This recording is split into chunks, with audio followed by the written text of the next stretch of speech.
6,000 plus strong. Georgia's hard to beat in here. They've lost exactly once in the last 4 seasons. That was in double overtime to South Carolina a couple years ago. It takes a lot to win as a visitor. This is the first true road test for this Arkansas team. Yeah, they're experienced.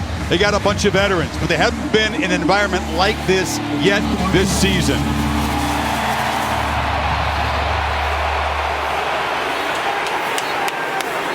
Kirby Smart and the Dogs, sizable favorites, eager to reconfirm that they are among the elites again in college football.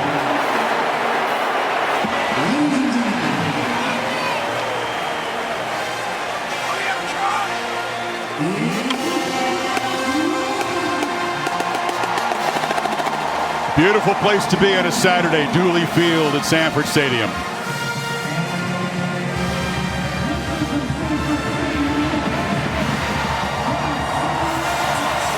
And here come the Bulldogs.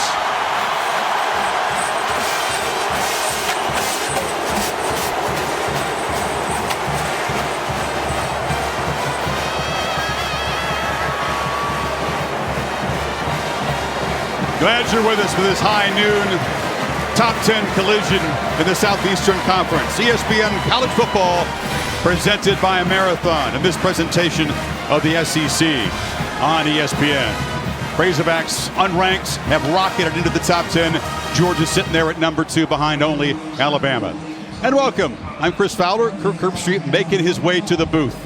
Quarterback health, a major plot line here. Both regular starting quarterbacks dealing with pain management. And it looks like for Georgia, JT Daniels is not going to be able to go. Dealing with an injury to his right lat muscle. Throwing is painful. Didn't take any reps in Thursday's practice. And about an hour before the game, you can see the grimace as he tried to throw. But it looks like it's going to be Stetson Bennett IV. Number 13, the former walk-on who came back to Georgia as a scholarship player, getting the nod today. Bennett has experience. He's confident. Came off the bench last year against Arkansas and lit up the Razorbacks in the second half. It's a different defense today. You can see they lose a little bit in passing accuracy and decision-making, but Bennett is a better runner than Daniels. They need help in that running game. Meanwhile, for Arkansas, KJ Jefferson is essential to their chances of a road victory. Quarterback is the second leading rusher on the team. He's been dealing with a PCL strain and a left bruise. So he looks like he's good to go, bouncing around, a tough guy, and we'll keep an eye on number 1. All right, Holly Rowe down there ringside for this collision, and she's with Kirby Smart. Coach Smart, tell me what's going to happen at quarterback for your team today and how it impacts your offense. Well, Stetson Bennett's going to go for us. He's played some other games. JT's got a lat issue that's bothering him, so looking forward to see Stetson go play. He's got to cut it loose and go. What changes with your offense with him? What can he do to help you? Well, he's got a little more mobility, and we're hoping he can use that. And we got to get JT healthy. Thanks, Coach. Good dogs. Yeah, you can't get healthy with that injury unless you're rested. And the hope is that a couple of weeks, Daniels will be ready to go. But for now, Kirk Herbstreit, it is the Stetson Fleming Bennett IV show. And I know you like this quarterback. You like his moxie and his skill set. I do. I think moxie's a great word for him, and he's got some experience. I mean, he's played not only against Arkansas last year, but also, you know, you're talking about a quarterback that has played against Alabama when they went to Tuscaloosa last year. So I don't think he's going to be intimidated by what he sees. In fact, he plays with a bit of a chip on his shoulder. And I think the thing you get is mobility. If Arkansas gets pressure, he has an ability to create, get away from pressure, and look downfield. The one thing he's got to be careful of, Chris, is just trying to make a play when it's not there. He's such a competitor. Good hustle getting up here, by the way. You got the dual threat quarterback quick, so I appreciate it.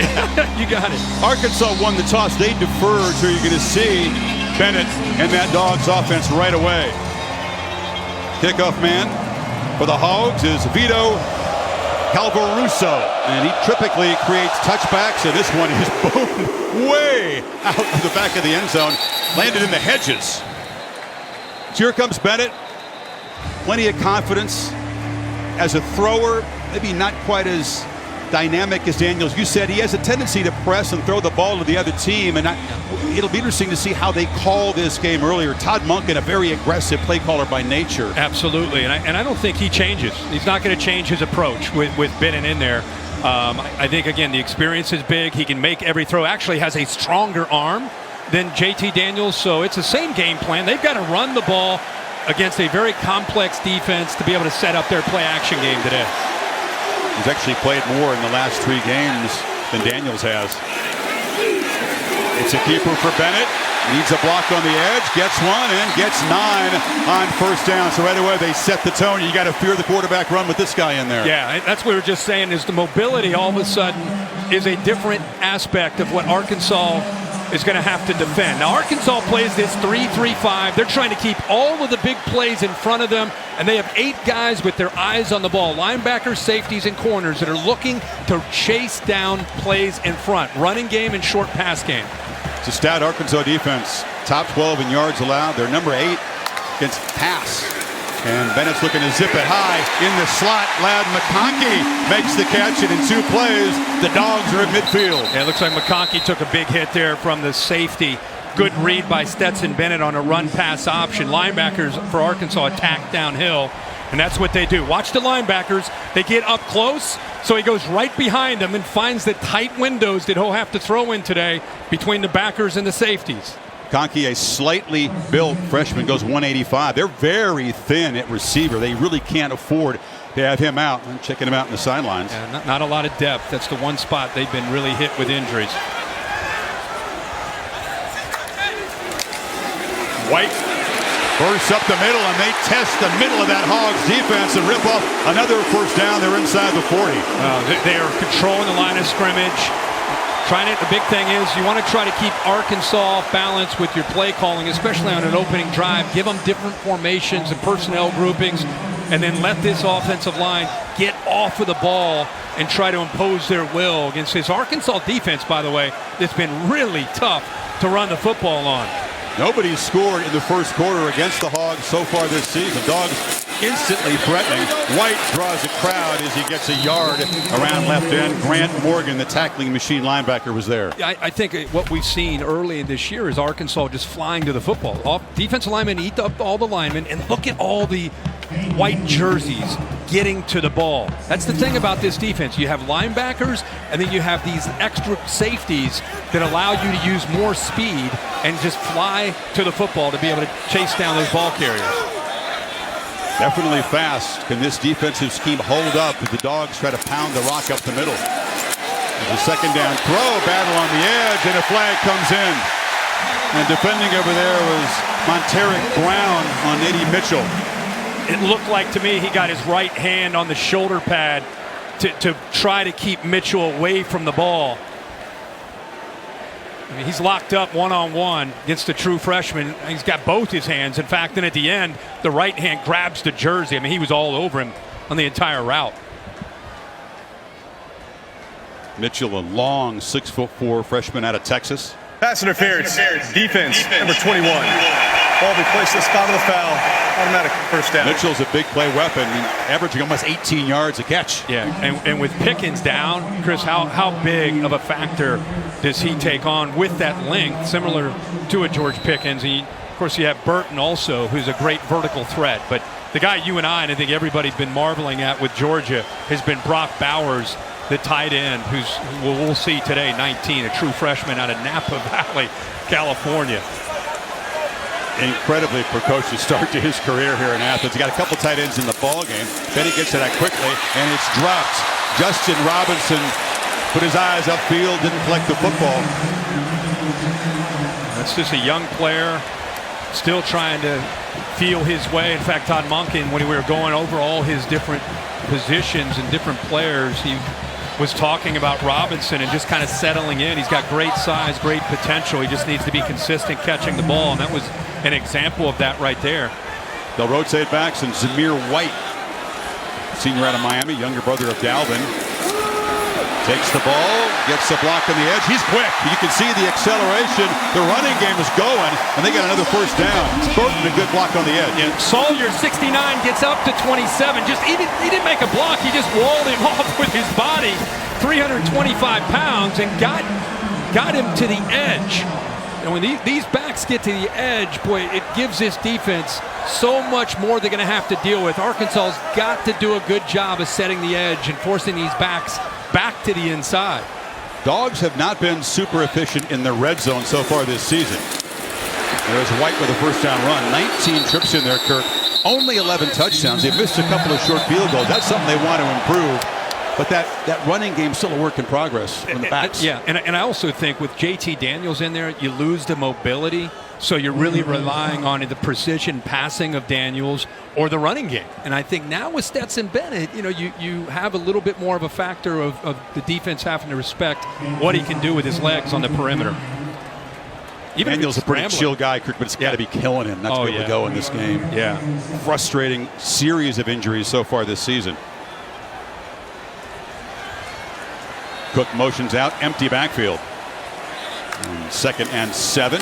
Bennett from the pocket, rifle short, catch made. McConkey, good to see him back in there, takes another shot, and he's knocked out of bounds by Joe Fouché. 3rd down coming up. This is where Bennett just shows you the experience. He's got a huge cushion over here. He's just going to pick his spot. Empty backfield means the ball needs to come out quickly. He loads up on McConkey because he's got such a soft cushion matched up there against Fouché. He just takes the easy throw and puts him close to a first down. I thought he actually picked it up. Looks like he's a little short. So 3rd and 1. Bowers lined up to the right of the formation.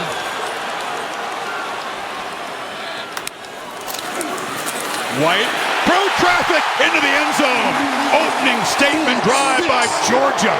Right down the field to draw first blood.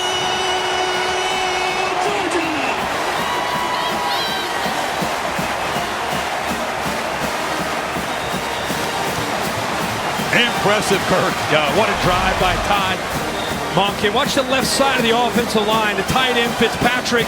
The tackle, 69, Sawyer gets up to the backer.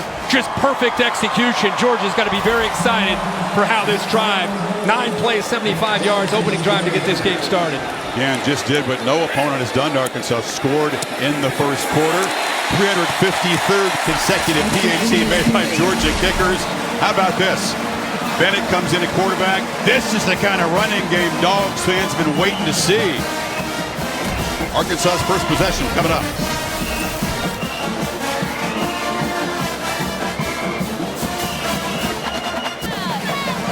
So Arkansas defers. Georgia marches right down the field. In 75 yards, they are up 7-0.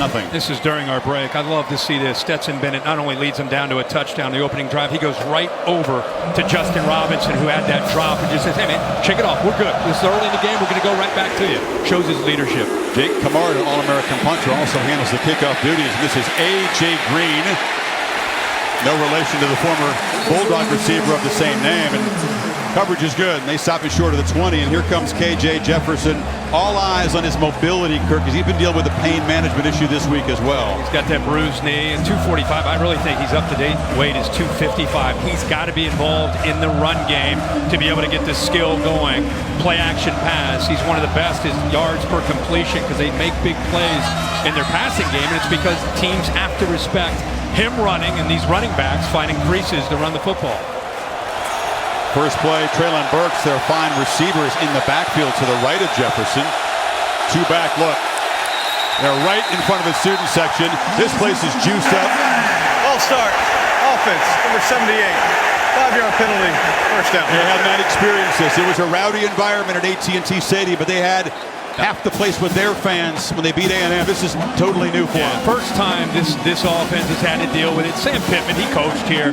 He said all week that he knew what they were going into. Got to weather the storm early. Giving up a touchdown, a false start on the first play. This is not the start he had hoped for. And another false start. Oh, my goodness. You couldn't draw it up any worse for the Razorbacks on the road here. No, that's Brady Latham, the left guard. I thought I read his lips like saying timeout. Maybe they were going to regroup. What was their technique for dealing with all this crowd noise that they practiced all week? They practice, they deal with the clap like most people do, but man, you're in the loudest part of this stadium right now. And when you make a couple of mistakes like that, you just lit a fuse. You just let the students know that they're in charge down there.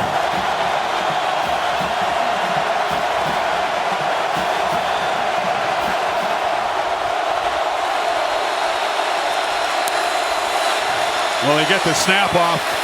Traylon Smith is their top back, and he's able to get back 3, but it's 2nd and 17, way behind the 6 against this defense. Yeah, and it's hard enough on 1st and 10, let alone 2 false starts to get you at 1st and 20. This defense is as good as you'll see in the country. Defensive line are grown men. The linebackers play with a great deal of passion and love for one another. And this is the one question. The safeties are rock solid, but Speed and Kendrick on the edge, that's the one spot Georgia still has to grow up. Yeah, first one pressured and slammed down. Devontae Wyatt, part of that nasty defensive front. He's right in the middle, and there's so many different weapons. He works right through 55 with power. Bo Limmer just cannot contain him and keep him out. Nolan Smith, 4, also working around the edge. You get into predictable play calling, it's tough on any offense, but Sam Pittman's offense, they're just not built for that. The goal here is to avoid a safety, frankly. 3rd and 24. Jefferson on the slant, threw it into heavy traffic, and it is broken up by Quay Walker. That's as bad as it gets for an offensive line on the road in the first series. I just want to lay out and let's just take this in.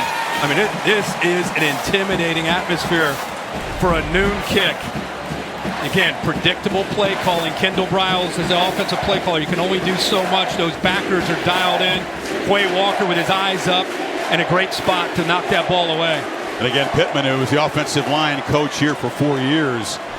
That's his pride and joy. You got to get his guys settled down quickly. And he's got to hope that Reed Bauer, who's the guy who kicks the ball high, not terribly far, Georgia's going to be set up. There is no foul in the play. Position. 4th down.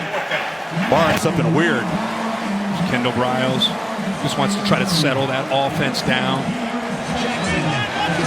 Here is Jackson, who's back with an increased role at receiver, finally getting healthy. He's a very dangerous punt returner.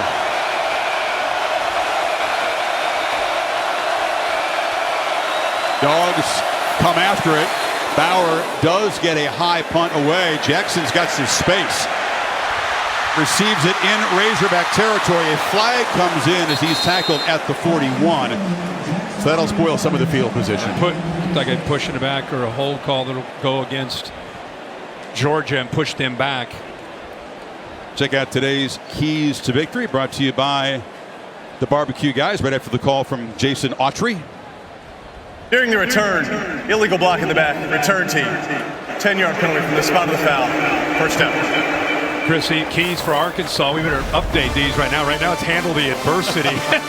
Handle the energy of coming into play on the road. But KJ Jefferson has got to be a difference maker. He's got to get involved on running and then making plays in the passing game. Defense, take away the plays downfield, rally the football in front of you. Georgia, I would say patience is a virtue. That opening drive was very similar to How about those first 2 for Georgia? Exactly what we talked about. They just pretty much check those boxes in the first couple drives.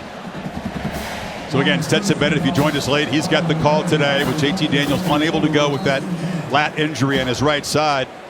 And the Dogs just used a powerful running game to march to an early score. Now they take over at their 44. Big fella, Darnell Washington. He hadn't been played all year. Good to see him back in the lineup right here.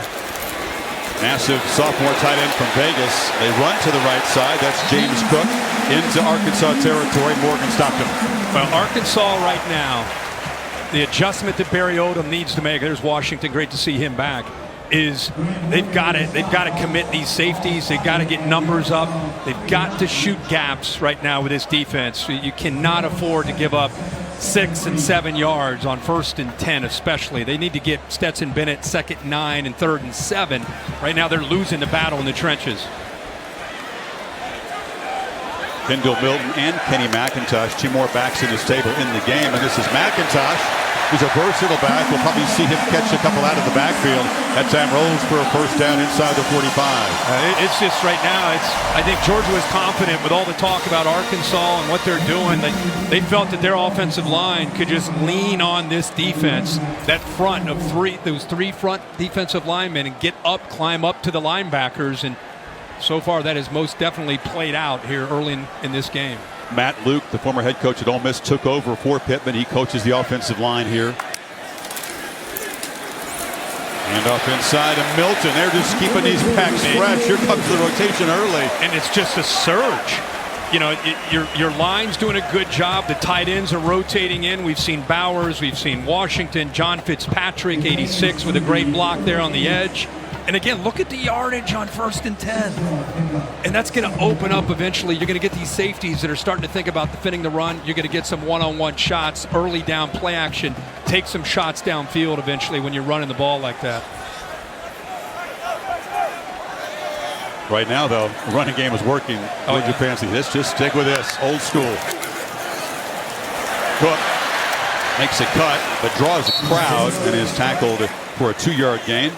Markel Utsi, one of the 2 transfers from Missouri who came over here to follow Odom, along with Trey Williams, their edge pass rusher. Hayden Henry, part of the Henry clan at Arkansas, also in on the tackle. So it's 3rd and 2. Dogs, one of the best in the country on 3rd down. They have a lot of 3rd and shorts like this, but 54%. It's in large part because Daniels has been incredibly accurate on 3rd down.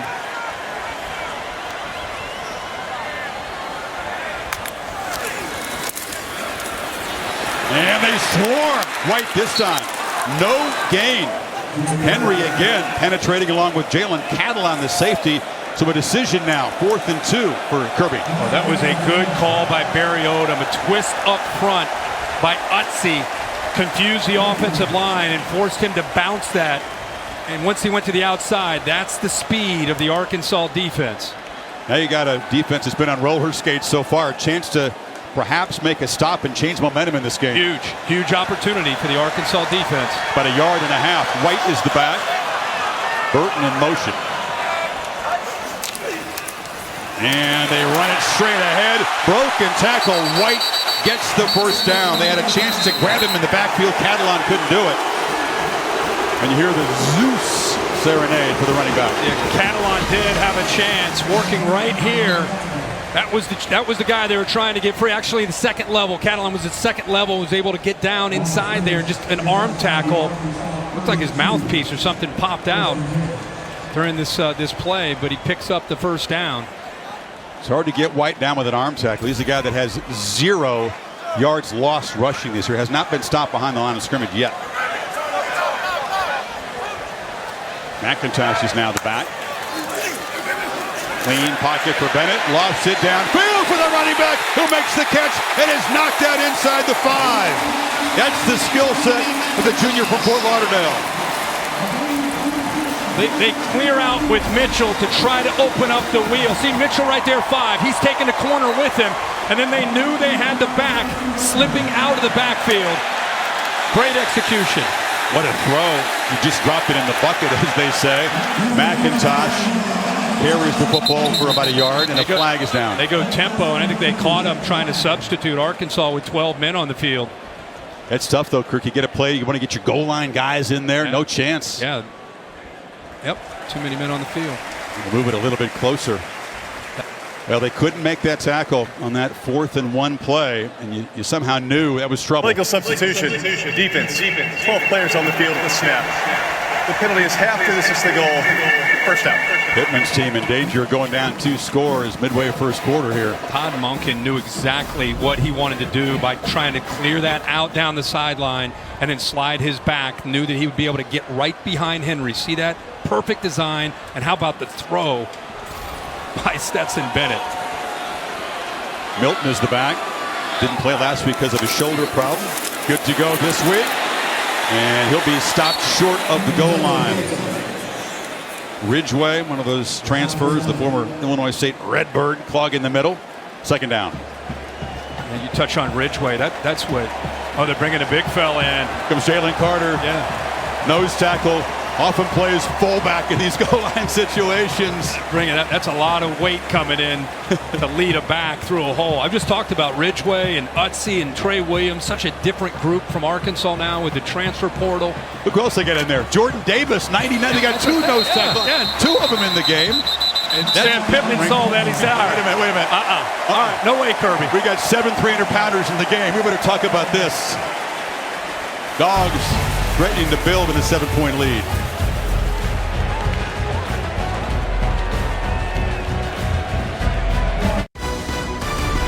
ESPN College Football is presented by Marathon, driven forward. All quiet on the Georgia campus, very noisy inside Sanford Stadium. AT&T 5G Skycam. Check out the Skycast, brought to you by AT&T 5G and ESPN3 in the app. So the Dogs, with that power lineup in there, they had about, 700 pounds of nose tackle between 88 and 99, and 6 offensive linemen before the timeout anyway. There's Jordan Davis. He's out there. Tight ends out there. Get a backup guard, Owen Condon, switching numbers to be out there. Second and goal, I formation, Milton, and he just follows. Oh, they lost the ball.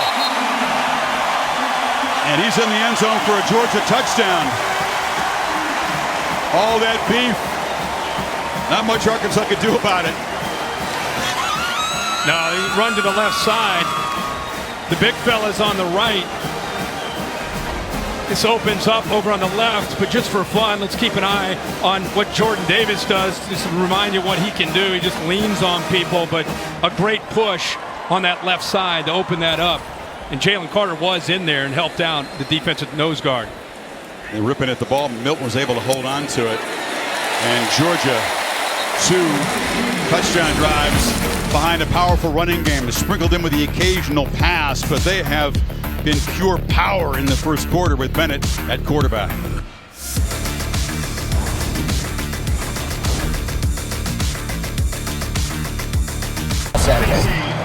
One of the 6 SEC games today. Thank you.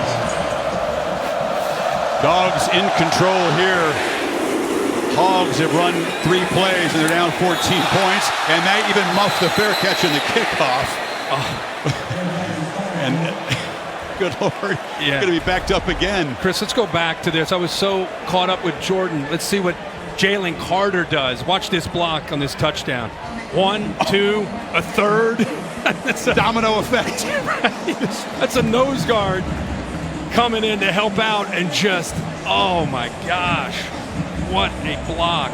He's big, but he's also so quick that he accelerates fast. That was Jaden Johnson, a true freshman, that took that initial hit, number 8. What's tough is something so simple as catching a kickoff. It ends up costing you about 18 yards in field position. Jefferson backed up again in front of that student section. This is Smith around the right side, and that's a win for them. Holly, let's get down to you in that noisy part of the stadium. Well, guys, I wanted to put it in perspective how noisy it actually is down here. We were at Penn State for a night whiteout with 109,000 a couple weeks ago. It was 105. Today in this end zone, it's 110 decibels, almost as loud as the New York subway. Wow. Jefferson trying to escape the pressure and the noise, and he finds Morris, who catches the ball underneath and then takes a shot from Trayvon Walker. Third down coming up. Another talented defensive lineman that, because of his athletic ability, they'll drop him out. There's a flag. That's lineman downfield.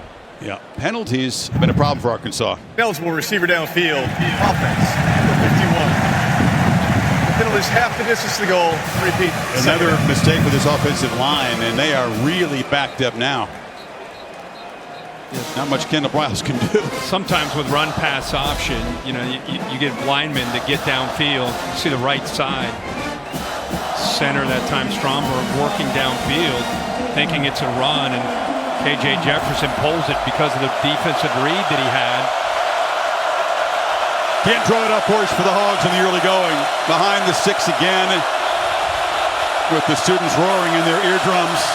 Got 3 receivers off to his left and a cushion against 2 defensive backs. He'll probably try to work that way. Jefferson gets the ball out quickly, which is smart before that pass rush gets there. And there's Burks, their playmaker, but Dog, plenty of attention on him. Georgia did that on, I mean, we're looking at it. Georgia's saying to the quarterback, hey, look, you got 3-on-2 with a cushion. Why don't you take that? Take those 4 yards. There you go. Good job. We'll rally the ball. 3rd and 8. It's exactly what Georgia wanted. 4 receivers bunched to the left now. Empty backfield on 3rd down.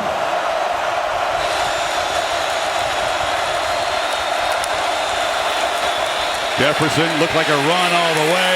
Dogs were onto it, and they slam him down the line of scrimmage. Nakobe Dean, the All-American linebacker on the stop. Dogs are feasted. Chris, when I sat down with this Georgia defense, we started talking about 3rd down and pressure. I said, what are you going to do about him throwing the football? They said, no. 3rd and 8, man. We're ready for run. We're thinking run. And you can see Nakobe Dean that time, even though he's trying to potentially rush the quarterback, his eyes are up in case they're running the football. Did not fool the Georgia defense. They were ready to roll. Bauer, another punt from his own end zone. Here is Jackson near midfield. It's blocked! And Dogs fall on it for a special teams touchdown!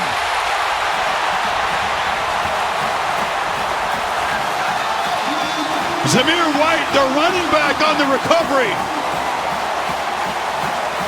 It's 150 DBs down there now. Wow, Chris. Dan Jackson came from way back, 47, to eventually get in, and I think surprised the punt team from Arkansas. They disguised where the pressure was coming, and eventually Jackson comes free. You'll see him come free, but he came from way off where they didn't account for him. Dogs hadn't had a special teams touchdown in about 3 years. Take care of that in this incredibly dominant first quarter. How about Dan Jackson? He's back here. Arkansas is not thinking. Look at the gap right here. They're not thinking about 47 right now. They don't have to account for him. Look at last second he comes and is able to get in there almost untouched. Really great call by the special teams coordinator there to come up with that block. Georgia has a lot of these 4- and 5-star athlete starters on special teams, and it shows. Here's the progressive pylon cam view. That's a great view. 47, Dan Jackson blocks it. He's a backup safety. Does a good job in that role, but this time makes his living on special teams. His head was up. He's looking everywhere for the ball. He wanted to not only block it, but score the touchdown. Great first quarter for White, who ran one in and now falls on the block punt. Arkansas has run 6 plays. They have 1 total yard. They are down 21-0. And this is a defense that hadn't allowed any points in the first quarter all year. This is adversity. This qualifies as serious adversity on the road. Yeah. This is kind of what Texas faced when they went to Fayetteville as far as energy. And it was at the back of the Hogs a few weeks ago, and now it's in front of them. First obstacle catch, the field or the kickoff, so they can start the 25. Here's the weekend wake up, brought to you by Wendy's Breakfast. Featured games here. Talked about the games in the SEC, Auburn, LSU, Death Valley in prime time. Oregon and Stanford, interesting game. You think the Ducks are on upset alert there on the farm? I do. I think Stanford with Tanner McGee, they're playing better. They just got to be able to defend the run against Oregon. Obviously, Oregon can run the ball with C.J. Verdell, Travis Dye, Anthony Brown, the quarterback. Got a man down for Georgia.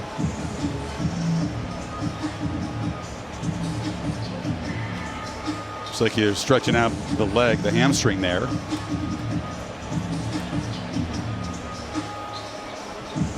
Yeah, it's Kobe Dean then. He's 17. He's a key part of that defense. Not a particularly hot day here. Temperatures were in the low 70s. It's warmed up a bit in the last hour or so. Wouldn't expect cramp to be a problem this early in the game. He's the quarterback of this defense for Georgia. I mean, when I sat down with him, every one of these guys pointed to 17. 4.0 engineering student and major, just an interesting guy from Mississippi. Actually went up against KJ Jefferson in some all-star games, so he was fired up to have a chance to go up against him. Guy was a top tackler for this defense. last year. And they were able to stretch him out. Chris, that may be a double 17 on us. It didn't look quite as thick as Dean. No, it doesn't. Double numbers in college football. Jackson Meeks, the receiver. There you go. That would make sense on a kickoff coverage team. Meeks, a guy that is rotating in because they don't have a lot of healthy bodies. A freshman out of Alabama. So Dean's okay, and Meeks helped off. And now, if you're Jefferson, and you're the play caller, Kendall Briles, what do you do to try to get some traction here? You got to go back to what's been your bread and butter, which is your running game. They run the ball to set up shots downfield, and the way Georgia's playing with two safeties back, you've got to be able to run the ball. And they're all over the quarterback run. Fake the handoff, gained nothing there. Jalen Carter, the lead blocker on the touchdown a while ago. Familiar role as the tackler this time. Yeah. Jordan Davis gets a lot of attention because of his size, and he passed on the NFL draft a year ago, 99. But I think 88 may be the most gifted defensive lineman that Georgia has, and that's saying a lot because there's NFL players across the board up there. Jefferson has time on play action, just checks it down to the flat, and it's a good move there. Rocket Sanders made a man miss, and he's still running. They thought they had him penned in. That's the kind of play this Hogs offense needed. Oh my gosh, is that a big play? That's a simple check down, and a good job by Sanders getting away from Brini, the nickel who was out there. He was in position, but physicality there from the freshman. Option after the 22-yard gain. They play with some tempo. Jefferson takes off on the keeper. Big fella rumbling into the secondary. Tackled at the 22. There are 3 flags on the field. And it looked like a holding call that they'll get on that run. But boy, you finally saw a little bit of energy and momentum. Holding. Offense, number 84. 10-yard penalty from the spot of the foul. Receiver Warren Remains Thompson. first down. Thompson on a great run that wouldn't have had anything to do with the run, but that's where Kendall Briles, he gets a good play on a check down by Raheem Sanders, breaks a tackle, picks up yards, then he goes speed option. It's getting big yards. Look at the top there. Grabs onto the jersey. There's really no need to do that. He's holding on to Kendrick, the corner. But man, they get self-destruct. Another mistake for Arkansas. They'd have had the ball around the 30-yard line. Now they're back to midfield and momentum and tempo, and now they lose all that. It's a spot foul, so it's going to be first down at about 6. Sanders again.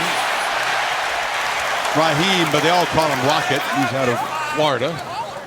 If you can't tell, no matter who plays Georgia this year, you've got to do something besides just line up and play football. You've got to affect their eyes. You've got to get them somehow on their heels. And that was where, you get a couple first downs, you can do that. Sanders, and they were able to get a first down, 42. So there's a first down. I want to see if Kendall Briles, he's got, that's where your momentum and your aggressive approach can come in, where Georgia's looking over, just got a first down. They're trying to get the call from Dan Lanning. Kendall Briles wants to go faster to try to slow down that Bulldog mentality from Georgia. That's Burks coming in motion. They loop around. They hand it off inside to Dominique Johnson, their most physical back, but Dean is waiting for him right there.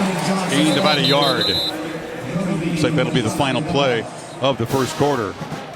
Well, the Dogs coming out swinging. Long touchdown drive to take the lead.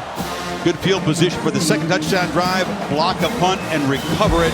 21-0 in Sanford Stadium. End of the first quarter. Back after these messages.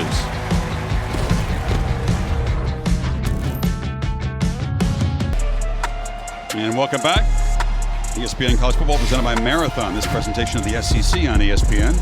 They built Sanford Stadium in 29. Welcome the Bulldogs from the north. Yale down here to dedicate it, and they shut out Yale. It's a huge deal for Southern football at the time. Goodyear providing the aerial coverage. Anything can happen as long as you have the drive. Goodyear, more driven.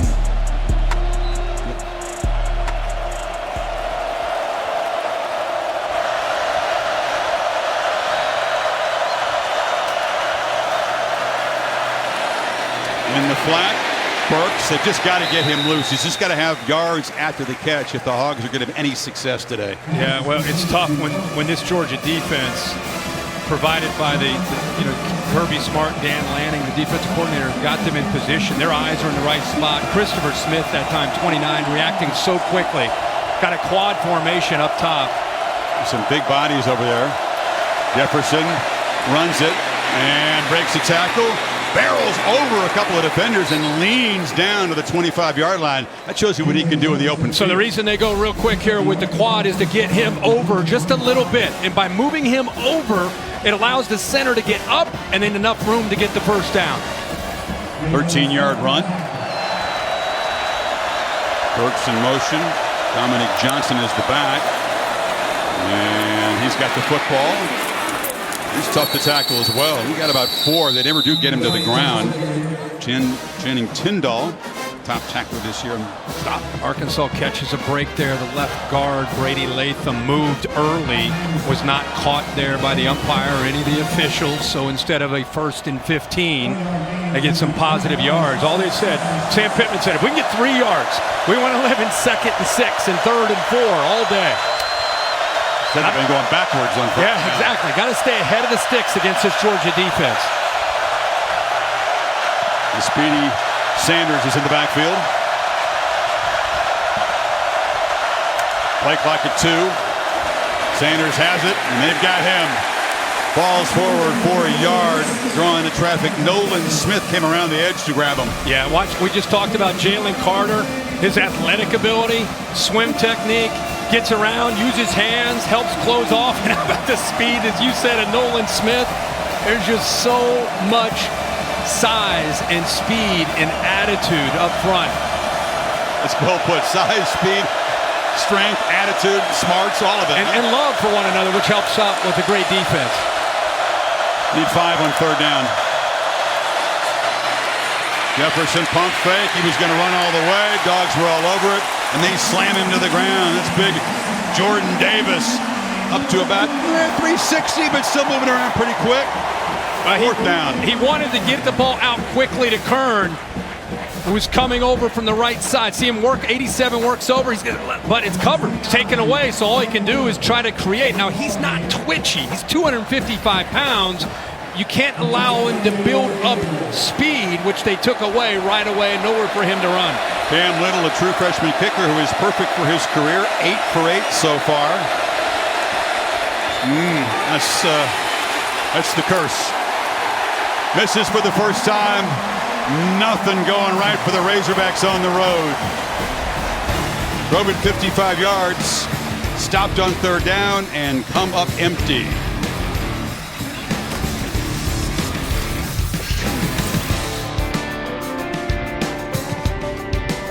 They are charged up in the Georgia student section. The Liv Moss Student Section of the Year contest brought to you by Taco Bell. Use student section sauce to get the attention. ESPN.com/Taco Bell. Look at my man here. Hug at 10. He's like, well, we're up 21. My work here is done. Turn the AC on, get the ice out. Didn't even need the ice. He's not even heated up yet. No, he's chilling. Sums it up right there in this first part of this game. Dogs first 18 plays, 14 runs, make it 15 runs. And if you're running back, just give me the rock. This offensive line is mauling people. It's been a big story. Todd Monken's got to love what he's seen. So much talk about how physical Arkansas's defense has been, how they're flying to the football with their hair on fire. They've not seen that yet in this game. That's just, it looked easy. And he's rolled for about 5 more and a first down. Yeah, Todd Monken's in the booth right next to us. He's seeing the same from the same vantage point that we are looking down, and he's seeing that surge and that push from the offensive line. You're having a good skull session with Barry Odom about this scheme that he uses, which is the defense's answer to the spread, right? Yeah. All the speed in the field, but they are a little bit vulnerable to this, aren't they, when you just run the rock right downhill at them? Yeah, 3 down linemen. There's a lot of space there, but the linebackers attacking in the middle and on the edges is supposed to prevent getting creased. Georgia makes their first mistake of the game. Movement by the right side. Ball starts. Offense. Number 70. 5-yard penalty. First down. Holly, what do you have? Well, guys, it's such an awkward thing because the thanks for this offensive line, some of it goes to Sam Pittman, who's on the opposing sideline right now. He actually is the O-line coach at Georgia, recruited 3 of these starters today. Warren Erickson, Warren McClendon, and Jamari Salyer were some of the kids that he was the primary recruiter on and the closest with on this team. So, Georgia fans, you got to say a little thank you. This line looks great, and part of it's because of Sam Pittman. They remained so close, Holly. They actually, some of them were tearful when he announced he was leaving them. A lot of hugs and handshakes for Pittman before that. I think he broke a conference record. I told him all the folks here that think so highly of him greeting him before the game, but the game is on, and the Dogs are dismantling Pittman's Razorbacks. Cook just sprints into Arkansas territory, 24-yard gain. But Grant Morgan takes himself right out of the play here by blitzing to the inside. Then they set the edge there with a tackle Salyer, and he's got all that space to run. Cook, sideways, nice cut there to pick up about 4. So much for getting behind the sticks, right? 1st and 15. You're thinking, okay, well, let's see what Stetson Bennett can do. No. Just go right back to old reliable. Run the ball, rotate these backs, control the line of scrimmage. Guys operating the 6 have been busy when Georgia's got the ball. They're moving quick. I don't know what they're averaging on 1st and 10. We'll have to look at that with our next level stats, but I'm guessing it's got to be 5-6 yards a carry. Feels like it, at least. There's a modest 4-yard gain on that 1st down.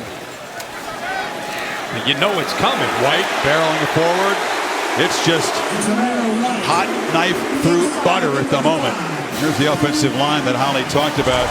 Salyer, Schaefer, Erickson, McClendon, Van Pran. They have 3 guys who can play center. And you have 3 guys that have played a lot of football, and you can see that they've worked, they've worked some inexperience in this year, but they have really, from the Clemson game, that was a much tougher defensive front, to this game, like you can just see and feel the continuity that they have built, the confidence they have. White around the end. Georgia fans have been wondering when this running back room, which is as deep as any in the country, so many talented backs, we're finally going to get going. They've lacked explosive runs in the first 4 games, but today we're seeing by far the best performance this offensive line has had. Besides explosive runs, I just think that, you look at the 1st and 10 plays so far, 11 rushes, like we said, about 5 or 6 at 6.6 on 1st and 10. That is a really good way to not just be effective, but you talk about imposing your will and what you're doing to the mindset of an Arkansas defense when you can run the football like that. That's devastating to a defense. 7th play of the drive coming up. All 6 so far have been runs. And why go away from that? That time they swarm him in the backfield. It's a 2-yard loss for McIntosh. When a 3rd and long coming up. Yeah, the first time we've seen Markel Etsy does a nice job of knifing through that defense, gets to the inside of Warren McClendon, the right tackle, and finally we see a tackle for a loss to set up a 3rd down. But 55 and 0 and 99 have made a big difference in why Arkansas coming into this game have been so much better defensively, and finally we see Etsy make a good play. Bennett's only thrown 4 passes today, completed 3 of them. Let's see if he pitches it around on 3rd and 10. From the pocket, he'll launch downfield and no chance to make a play. A.D. Mitchell, again, a flag is out. Hudson Clark in coverage. And they create a one-on-one matchup against Clark. Find that, he's just grabbing on to him. Hudson Clark, a backup corner. They went right to him and found the matchup, got him isolated one-on-one. There are fouls by each team during the play. Holding, offense, number 59. Pass interference, defense, number 17. Those penalties offset. Replay, 3rd down. I think it was 69, Salyer, the left tackle. Bails out Clark from the PI. Sure did. Just redo it. It'll be 3rd and 9 again. You have Hudson Clark in right now for Bishop, Brown on the other side, and they'll leave these corners on islands. It's just part of the style that they play. This matchup's now at the top of your screen with Mitchell. A.D. Mitchell's matched up against him one-on-one. Haven't seen the freshman tight end Brock Bowers, their top receiver, who's been an impact player in every game. Haven't seen him get a touch. That's what you call a quick start. And Bennett is hit. Flying off the edge was Trey Williams, their top pass rusher. Yeah, but the receiver moved as Offside. well. Defense, number 55, motivated to the quarterback. 5-yard penalty, remains third down. Trey Williams jumped early, so instead of 3rd and 10 or 3rd and like 9.5. Just a bit early. Yeah.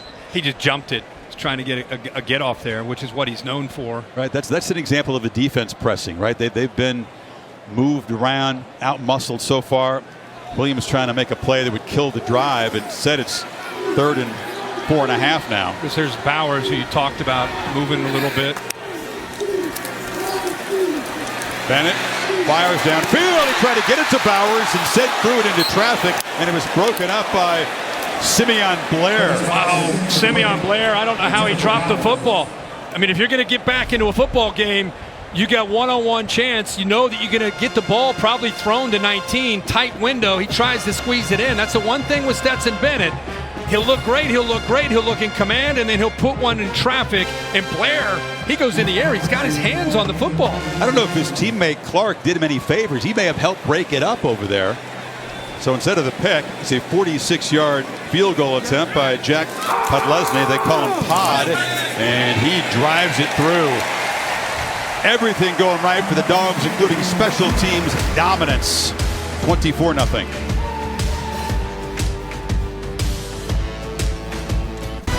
ESPN College Football, presented by Marathon, is brought to you by New Coke Zero Sugar.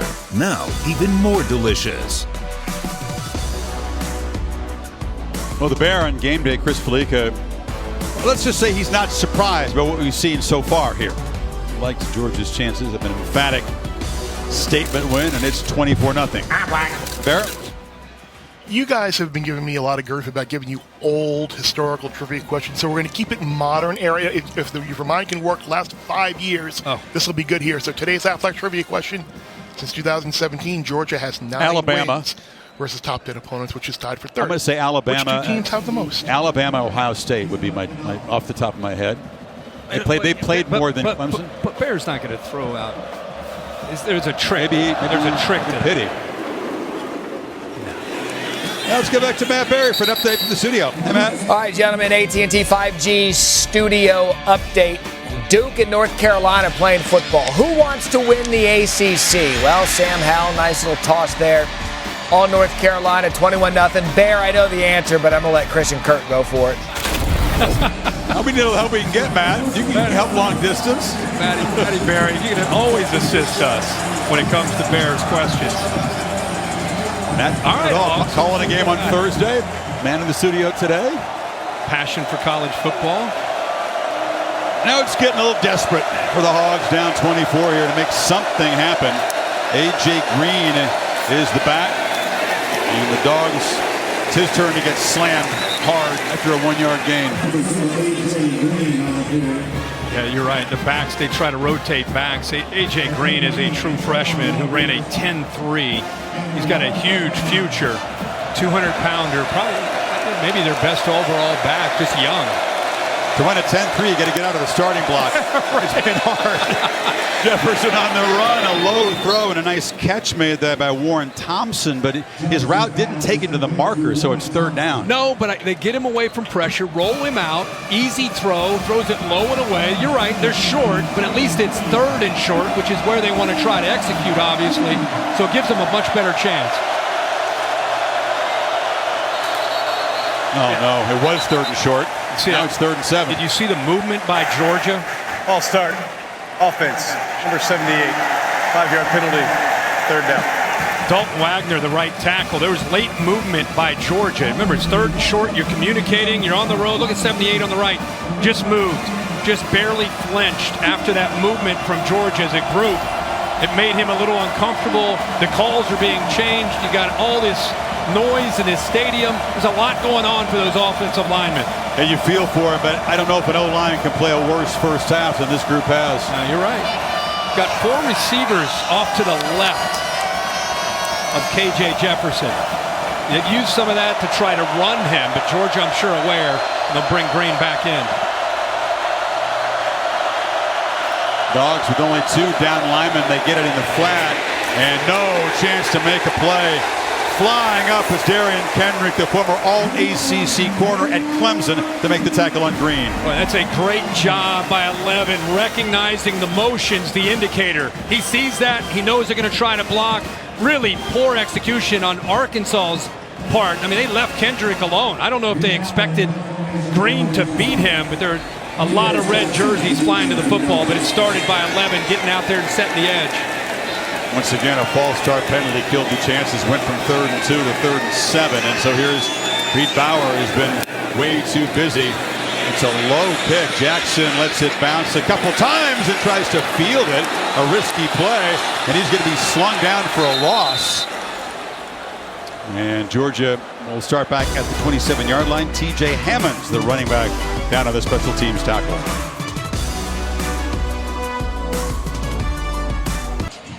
Part of this monster day in the SEC, a triple header on ESPN.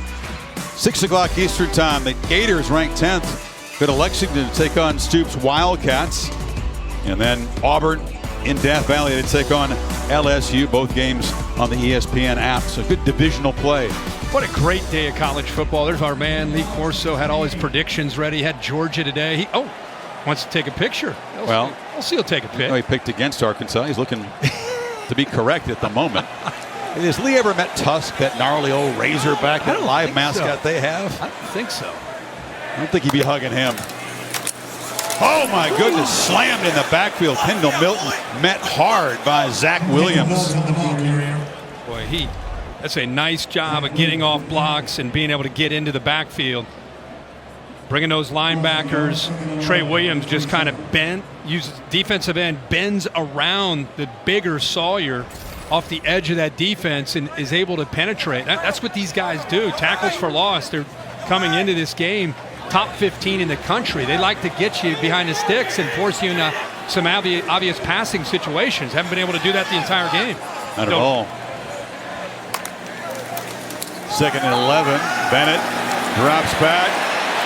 Clean pocket. Chooses to scramble, scans the field, just throws it away. That's Arkansas in a nutshell right there. Holly? You guys think about the journey of Stetson Bennett IV. He's from a tiny town in South Georgia, Blackshear, about 3,400 population. Walks on here, runs the scout team for a while, then realizes he really needs to go somewhere else if he wants to play. So he goes to a small JUCO at Jones College, Ellisville, Mississippi, and then he comes back. And he was 3rd string much of this season, but he got an opportunity after the injury to JT Daniels, and he worked his way up the chart. Kirby said he was the best guy at practice. He made us feel like he gives us a chance to win. Yeah, he plays with a chip on his shoulder too, Holly. I mean, it's incredible in this era of backup quarterbacks leaving. Love that he stayed and fought. Nice to have the luxury of an experienced backup. You know, Carson Beck is a very talented guy, but just the moxie, the experience, the attitude Bennett brings, that's why he's in there at the moment. That series was Arkansas football in 2021. And you see Kirby communicating in a little very passionate way with Stetson Bennett, who Holly just talked about. And the second down play, they dropped 3, they dropped 5 under. There's 8 guys in coverage. That's where there was no pass rush, but he had nowhere to go with the ball. And then they force a throw underneath where they're able to get off the field. First punt for Jake Camarda, one of the best in the country. He's going to be punting for a long time on Sundays. There's a flag down. Nathan Perotti, with a chance on the return, is slammed down at the 28. The marker is back near the line of scrimmage. Maybe a second flag at the end of the play.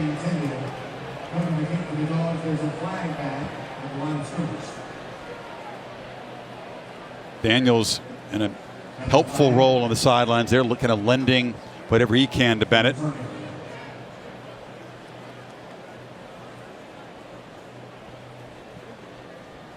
It's a booming kick by Camarda, 52 yards. There are 2 fouls on the play, 1 against each team. Illegal formation, kicking team, more than 4 players in the backfield. During the return, block in the back, receiving team. Those fouls offset, replay, 4th down. You know, Camarda, a guy that handles the kickoff duties, is also the holder. But all of his punts this year, all of them, haven't been very many, have either been down inside the 20 or 50-plus yards. He's as good as there is. Just add that to everything else they're doing. Well, the special teams have been a mismatch. And when you're Arkansas and you're getting hammered to the line of scrimmage. Your offense is jittery. You cannot get dominated in the special teams. Well, they have been so far today. They have. I mean, every drive that they've been starting, it's been deep in their own territory. Block punt for a touchdown. They muffed the kickoff, missed a 38-yard field goal. Everything has gone wrong. This time it's not a high kick. Camarda kicks it low, and it's returnable from Perotti. Falls forward to the 36. Number 56, William Moe, snapper. Got another flag down on the opposite side of the field. We're having a hard time getting this punt off here. But the penalties on Georgia have not been nearly as costly as the ones on Illegal Arkansas. formation, kicking team, more than 4 players in the backfield. Same thing the again. 5-yard penalty is added to the end of the run. First down. I'm looking at Bill Arkansas. Lamagna to Timeout. explain how they could get the same unusual penalty twice in a row. They figured out how to punt the ball. We just got to work on the alignment. Only thing they haven't mastered so far today. Hogs football when you come back. And we recommend Matt, Jesse, and Joey. But if you'd like to see the Georgia Redcoat Marching Band at halftime, the SEC Network Plus has that also on the ESPN app. This is the best field position the Hogs have started with from their own 36. And Smith, their top running back, is slammed down. Once again, it's Jordan Davis getting out on the edge to make a play. I mean, the big man, 360 pounds, is able to work from the inside out. I mean, they're trying to set the edge. They're not worried about 99 getting out there. Are you kidding me? God, that's what they love about him when they put that tapes as NFL scouts. Check it out, is what you look for on Sundays from a man at that position. Second and long. Jefferson just looking for something. Fires on the sidelines, and the catch is made over there by Warren Thompson. It'll be 3rd and short again. Arkansas just trying to get anything going. Look at these first 4 drives, their personnel groupings, their formations. They're trying to do anything to try to give this Georgia defense something to have to think about, have to communicate. You can see they haven't had the greatest field position to start off most of these drives. Trying to avoid a 4th 3 and out in their first 5 possessions here. They need 3 on 3rd. And 1 of 5 on 3rd down. 4 receivers to the left. Typically this is a formation they'll run the quarterback out of. Burks comes in motion. Jefferson took a look, tries to get it to him. There was just no chance. He was covered by Brini on the edge. Throw wasn't on target, and it's 4th down again.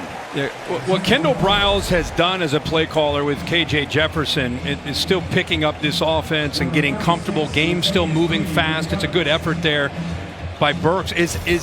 They run the ball to simplify the reads and make things as easy as you can be for him, especially on the road. He's a bright guy. He understands the offense. It's just reading defense and scheme is right now moving fast for him. So they're trying to simplify it, which makes it tough again when you're in predictable play calling. Yeah, you can't get the running game going at all.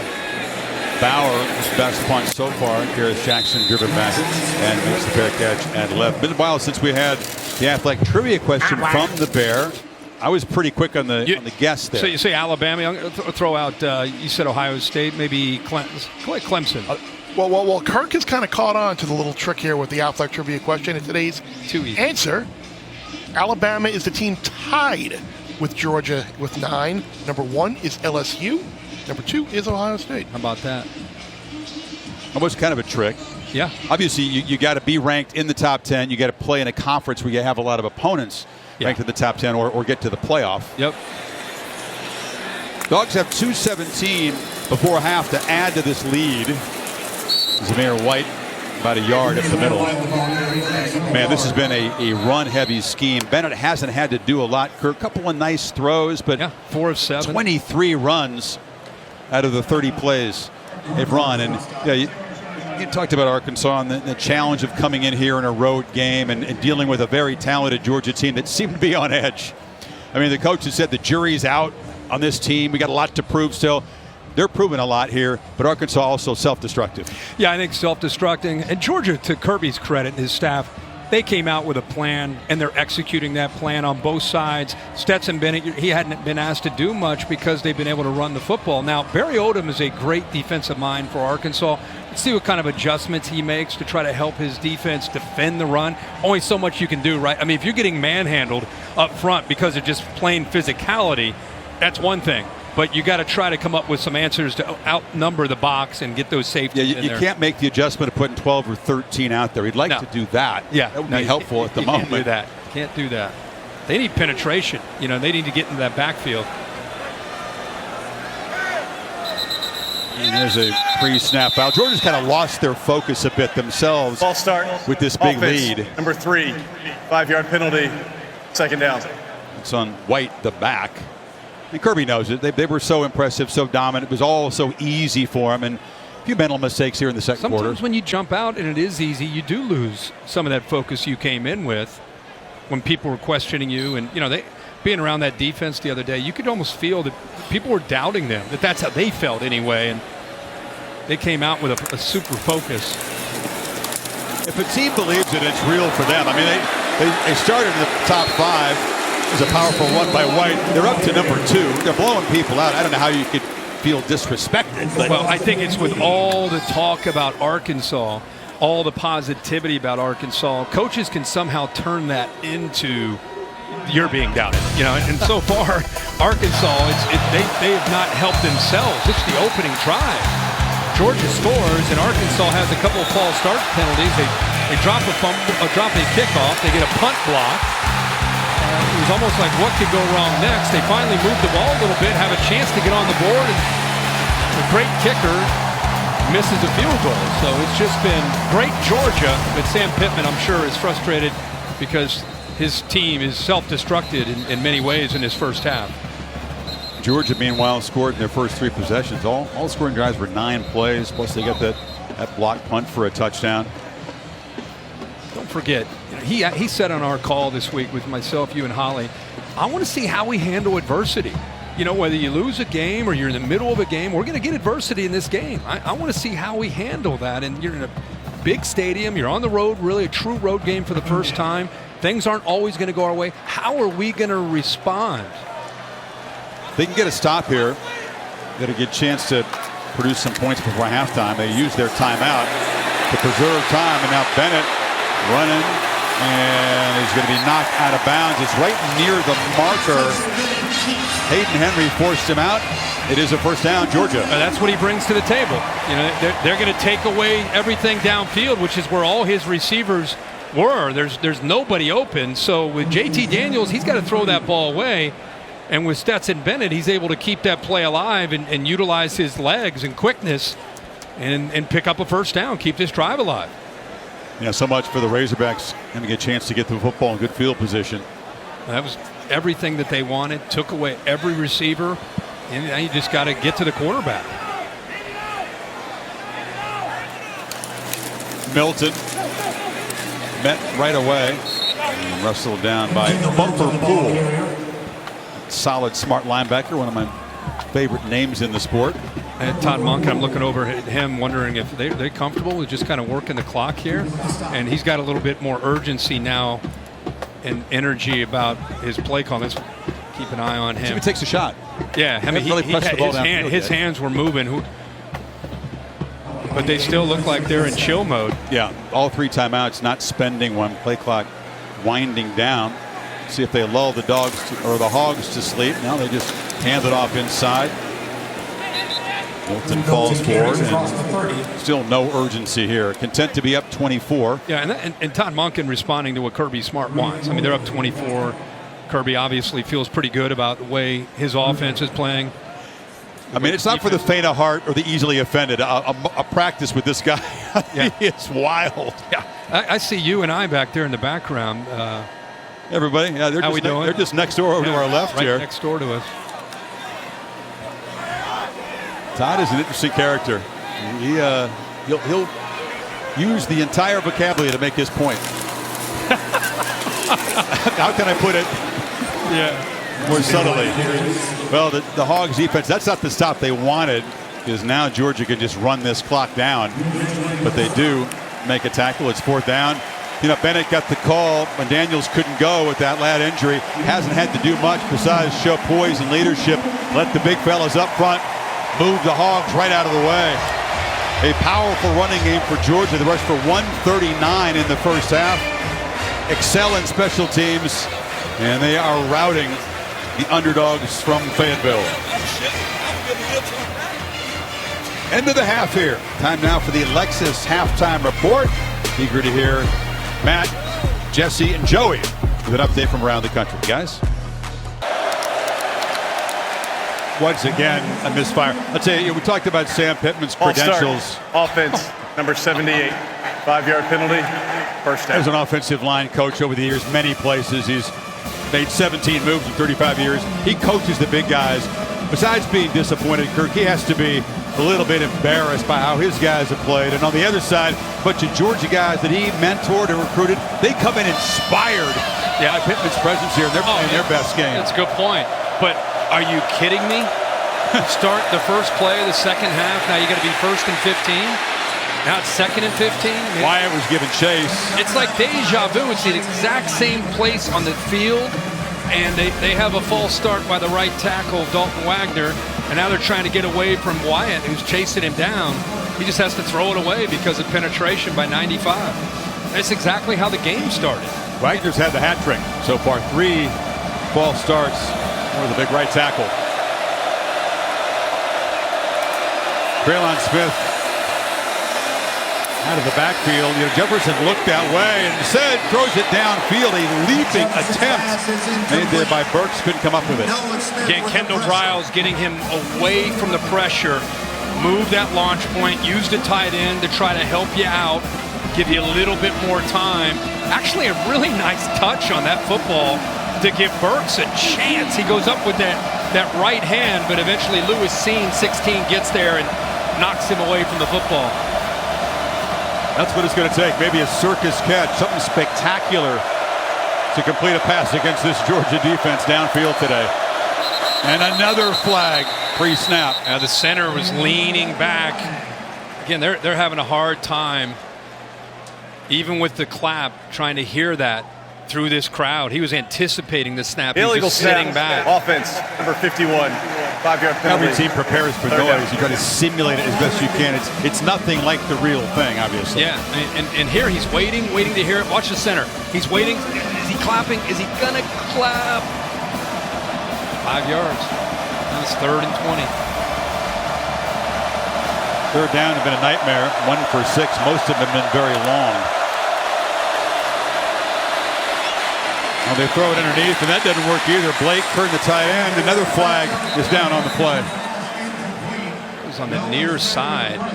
That might have been an ineligible downfield as the quarterback took a long time to Ineligible get rid of the receiver ball. downfield. Offense, number 55. The penalty is declined. Results of the play, 4th down.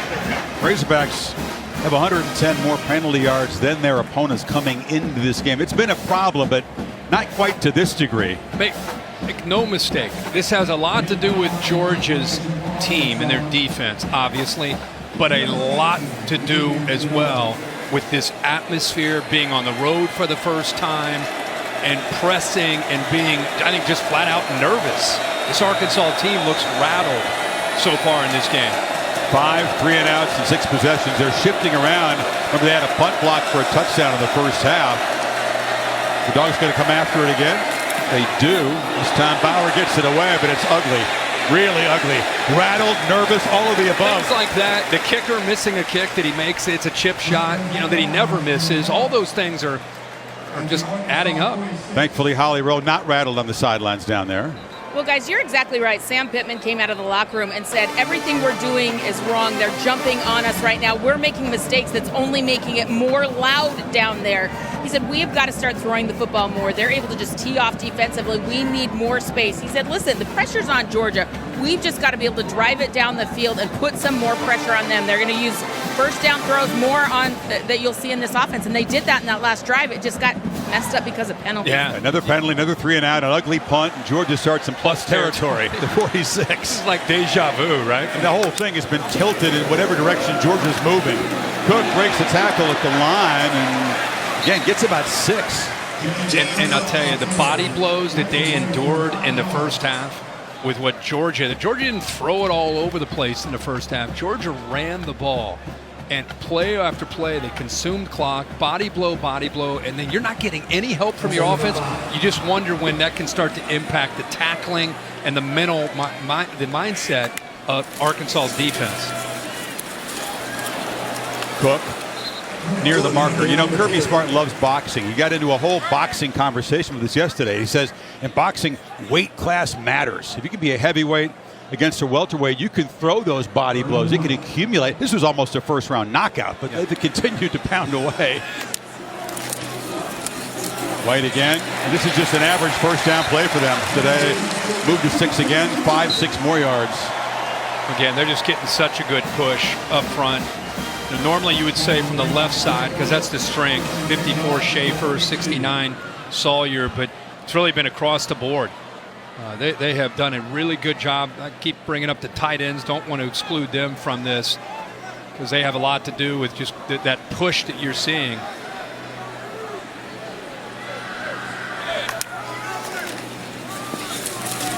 White again. Offensive line that lost on the 4th play of the season. Their starting guard, Tate Ratledge, had a foot injury against Clemson. So, as you mentioned, some guys have had to move around, adapt to different roles. So, it come a while. This is the Georgia offensive line performance people expected to see. Yeah, and when you know they're going to run it, Arkansas knows that they're going to run it. Matt Luke's guys up front. That last play, John Fitzpatrick just pushing Utsi all around. McIntosh, nice, near the marker again before Catalan stopped him. Got to be an awful feeling for that defense. They are just being mauled. Yeah, and again, you start to become mentally fatigued when this happens to you. I mean, this is like Vince Dooley football. I mean, they barely need to throw. It's just pure power. And as you're going through a day like this, the offensive line and the running backs gain more confidence with each carry, and the defensive line and the linebackers are losing confidence with each carry. This is where Arkansas, they need a fumble. They need something, obviously, to happen to try to regain some confidence and some momentum. A fumble they can take back to the house, maybe. Yeah. It's a 12th straight running play that Monken has called, of course, going back to the first half. That's a rarity in modern college football, unless he's calling it like his cousin. Tied at Army, right, with the wishbone. Yeah, Jeff Monken at Army does. This is his kind of offense. But it is, for people that are used to watching spread, throw it around 50 times a game, this is the antithesis of Mike Leach and Mississippi State. Milton tries to get the edge. He's going to be cut down. It was Catalan beating a block and making a play. 3rd down coming up. Great effort there by Catalan. There's one guy that's not getting tired or mentally worn down. One of the top safeties in the country. Leader for this defense. Does so much. Coleman, a racer back there. Hasn't had a chance to really show what he can do in this game. But I just love to look at his face. You can see he's fighting. He doesn't care what the score is. He's going to fight every single snap. And they do get them to a 3rd down here. It run stopper had a couple of picks against Rice earlier in the season. Dogs need 6. Bennett. Well, still not going to attempt to pass. Didn't have anybody open. Scrambled and forced out by Bumper Poole. And here comes the field goal team. Yeah, that's a win, obviously, for Arkansas. Good job in coverage that time. They took away the tight end. They tried to sneak Fitzpatrick out into the flat. But he was taken away there by Joe Fouché. Took him away in the flat and get that offense off the field and have to settle for a field goal. But Lesney settled in after a somewhat rocky start to the season. Missed one against Clemson. It was good earlier from 46. This one from 30. And he gets it inside the right uplay. Georgia, short field, adds 3 more on, 27-0. Turn that damn jukebox! Turn that damn! Turn that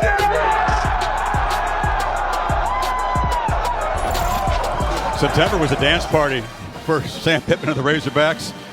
That jukebox he's got a few more slots, but he's got some classic CDs from all different genres, and they were just dancing around having a great time. Destroyed Texas.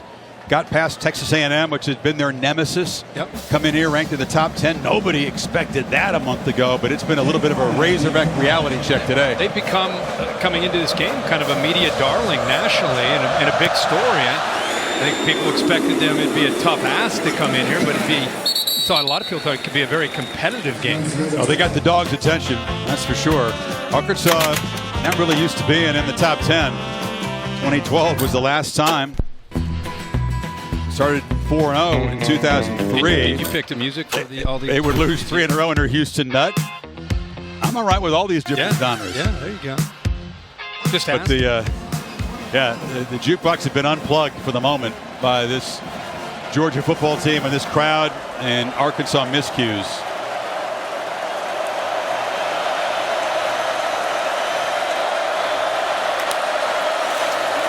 Option pitch, Rocket Sanders on the edge, and the Rocket never gets to launch. Lewis Cine and that dog's pursuit. Tyndall was there as well. Well, Lewis Cine is known for his ability to come up and run support, speed option. He's got to take the back, and you could see Tyndall and Lewis Cine there. They knew it all along with that. They read speed option. Quarterback's taken by the end. They have to fill the alley. Good job. Jefferson looking to throw on 2nd and 10, and the pocket collapses. Dean affected him first, slammed to the ground. Wyatt helped out. Well, there's nowhere to go with the ball. This is a coverage sack that Dean eventually gets there along with the help of Wyatt. Look downfield as he's trying to figure out where to go with this football. I mean, look at this. Look at the coverage. Where's he going to go with the ball, right? I mean, he's got nobody there to find open, and eventually Dean takes it away. But that was a long, developing play with only 3 receivers downfield, all of them downfield pretty far, and nowhere to go. And the ball comes out. Catch made along the sideline, short of the marker.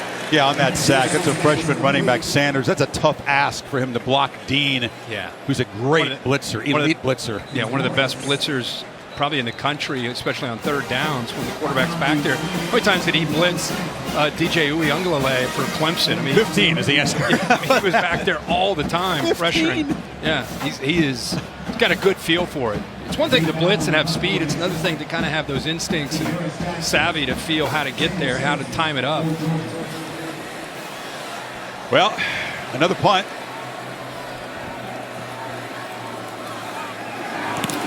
Bauer gets it away. That's a pretty good effort. Jackson drifting back. No fair catch.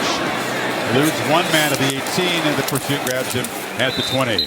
For the hard-working college game day, the man of these folks, great. The best. The tear down on the quad, pack up the trucks, but where are they headed next week? We're not so sure about that yet. Yeah, we don't know.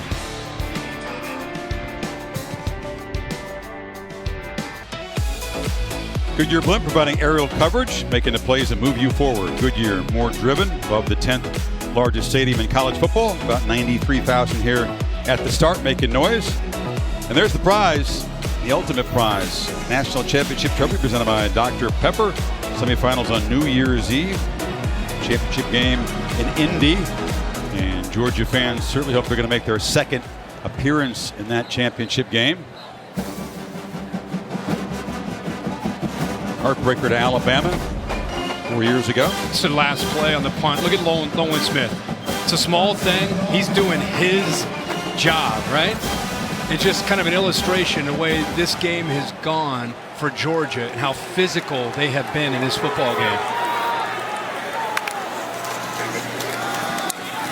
White slips a couple tackles, loses his shoe, and gets dropped at the line of scrimmage by Trey Williams. There's Trey Williams showing up. 2nd time we've seen him kind of flash. He's had a heck of a start. A super senior who came over from Missouri, 18 starts at Missouri, and known as a pass rusher, but because of his quickness, he has an ability to get upfield. He got there initially, and White, because of how physical he can run, got away from him, but just disrupting the timing of the play for Arkansas. He's one of the guys who had experienced this before when he was a Missouri Tiger. They came here in 2019 in a loss to Georgia. Handoff underneath to Cook. He ran inside that edge rush. Bumper pool on the stop. It'll be 3rd down. I don't remember Georgia being this deep in their own territory the whole day. No, they haven't started this. You know, I mean, it's this deep. Not that they don't mind driving the length of the field and chewing up clock. But see what happens here on this third down. Well, they scored in their first 3 possessions, got the special teams touchdown. They've lost their edge a little bit. There hasn't been much urgency. There have been a few miscues, and they haven't been marching the field since that quick start. Cook is split out way to the right. Bennett's looking back the other direction. The completion is underneath, and slammed down is McConkey. Did he catch the ball far enough? Yeah, they're going to spot him short. It's really close. McConkey has had to come on for this offense with all the injuries. I thought he got up there. He's a former high school quarterback, just a really good athlete. Has as good a quickness as anybody on the team. I think because he came back to the football, his route took him past the marker.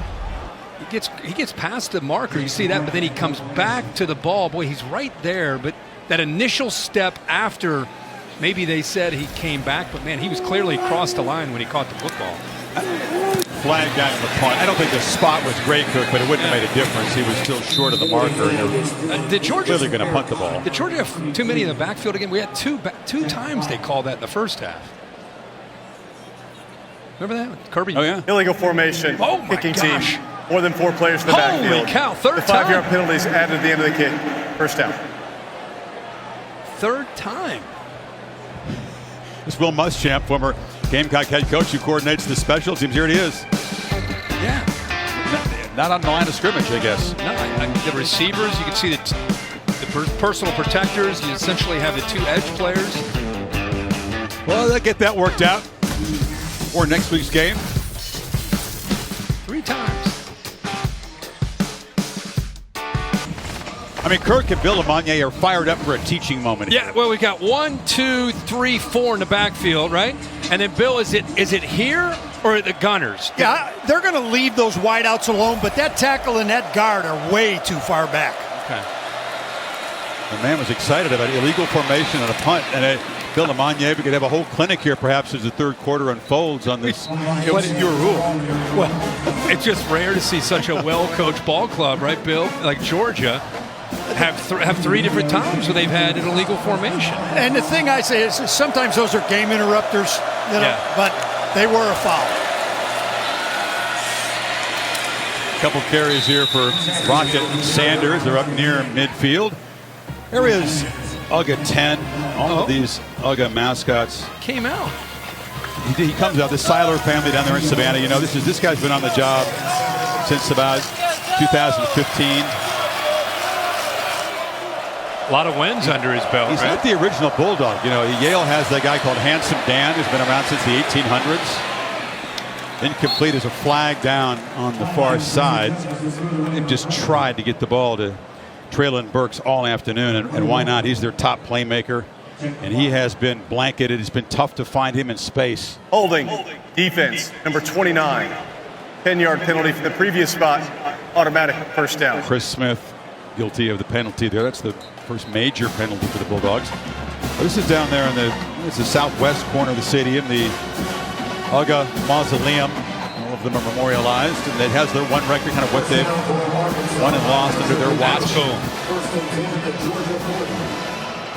I'm just glad he came out to enjoy the wins. The first UGA, by the way, was famously as a wedding present to Sonny Seiler, who then brought it to the game, and they said, let's make him the mascot.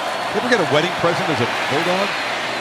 Jefferson up the back foot, again tries to get the ball in there, and a couple of flags come in as Kendrick was defending on Burks. Well, Burks got away with a push-off last week, I feel, in his touchdown against Texas A&M. He may have gotten caught for one here, pushing off, trying to get open. Looked like he pushed Christopher Smith. Should be offensive. Pass interference. Offense. Number 16. 15-yard penalty for the previous It's been spot. frustrating for Burks here, a guy First down. he's a huge talent. Got a big catch radius, got great hands. He's 6'3", he's fast, he's versatile, but he hasn't had a chance to make a play. Just shove it and then out of the way. He's 6'3", 225 as a wide receiver, and see Smith right away said, oh, he got away with that last week in Arlington against A&M. Not today. 11 penalty for the Razorbacks. 11 for 76. You got a long way to go. Feels like almost all of them on the offense. Yeah, first and 25. A lot of them on first down, right, which creates a really difficult situation. The entire emphasis for Sam Pittman, first down, Stay on schedule. first down. Stay on schedule. Win first down. Get to manageable second and third down. It's been the opposite. If you don't, you get those specialty packages that Kirby Smart loves to bring in, second and third and long. It's tough on Holly?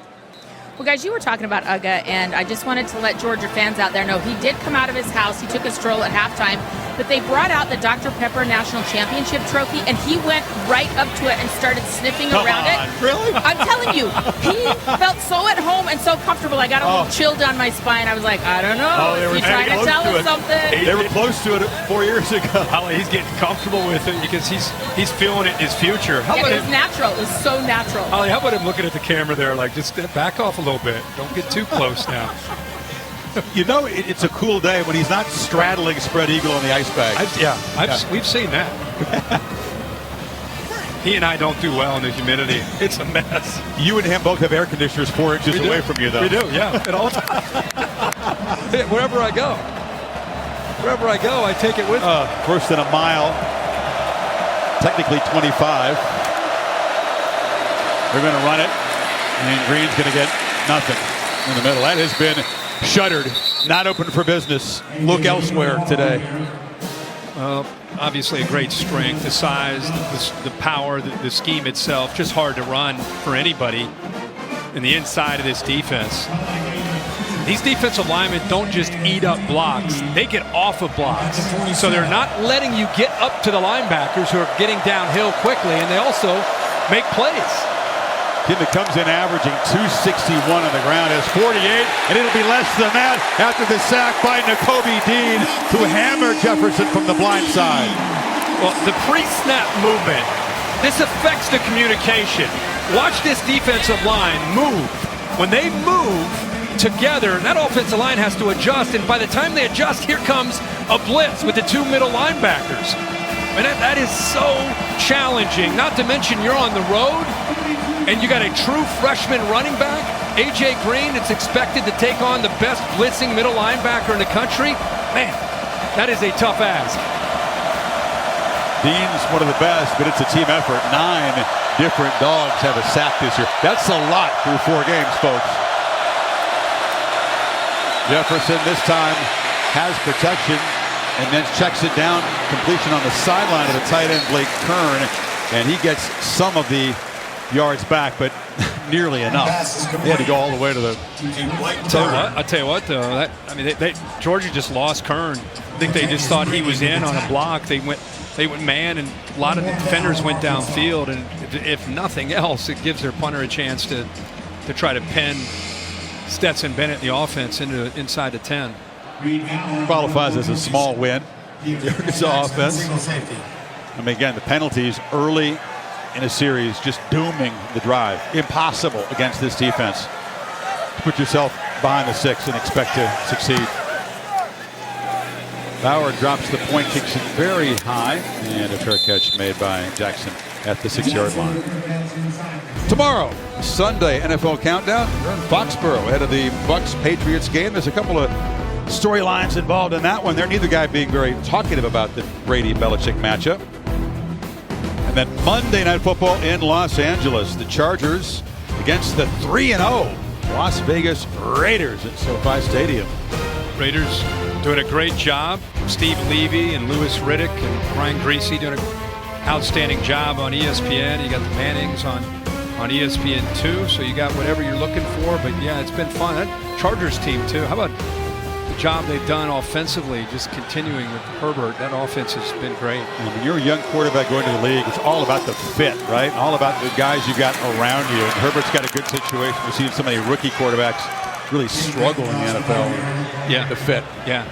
So far, it's early. It sure is. I mean, that's the thing that sometimes gets overlooked on draft day. We watch these college quarterbacks, and wherever they're going, especially if it's in a top 5 or top 10 pick, it's not always a great set of circumstances. I mean, you can look at all the greats, Peyton, Troy Aikman, a lot of these guys, they had to wait a year or two for the game to slow down, and also better pieces around them.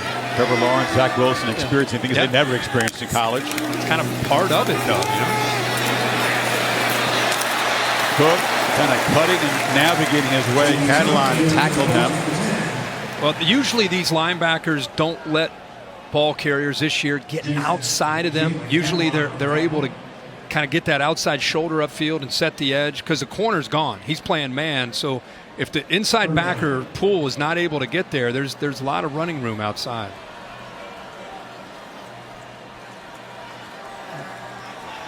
This is where the pass rush needs to come from if Bennett drops back to throw.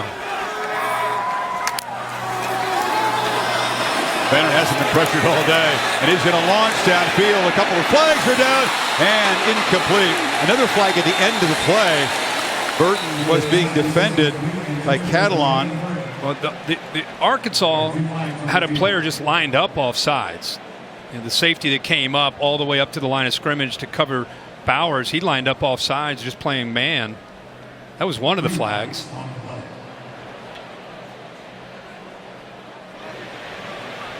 Once again, Hogs moving backwards. Bowers, the one game when he has not been showcased, and they had a feeling it was going to be tougher against this scheme There to are get multiple him fouls easy against the access defense. yardage. Offside, defense, 15, decline. Holding, defense, decline. Pass interference, defense, Oh, my God. 15-yard penalty, automatic first down. The crowd just having a laugh. Well, it's an unfortunate day for Sam Pittman, but that play, 3 penalties on one play. There's the offsides right there where Blair got up across the line of scrimmage, and then you've got pass interference. You've got a holding call back a little closer to the line of scrimmage. You take the pass interference. Last time we saw 3 flags against one team in one play. That may be a first, Billy. I don't know. Billy, you ever make a call like that? I don't remember 3 in a game, but 3. They were all there. One play. Yeah, one play. Yeah. That's a lot of games. Seriously, you've been around the game with a lot of calls. You've never seen it yourself. Maybe As you said, that is the day summed up. That's it. SportsCenter. Matty Berry, if you're listening back there, just make that part of your highlight if you could, because that kind of sums up that in the line of scrimmage. Good thing is you only can count for 1, so they're sitting on a dozen penalties instead of 14. Fair. Now, there's been little to be amused about from the Razorback perspective.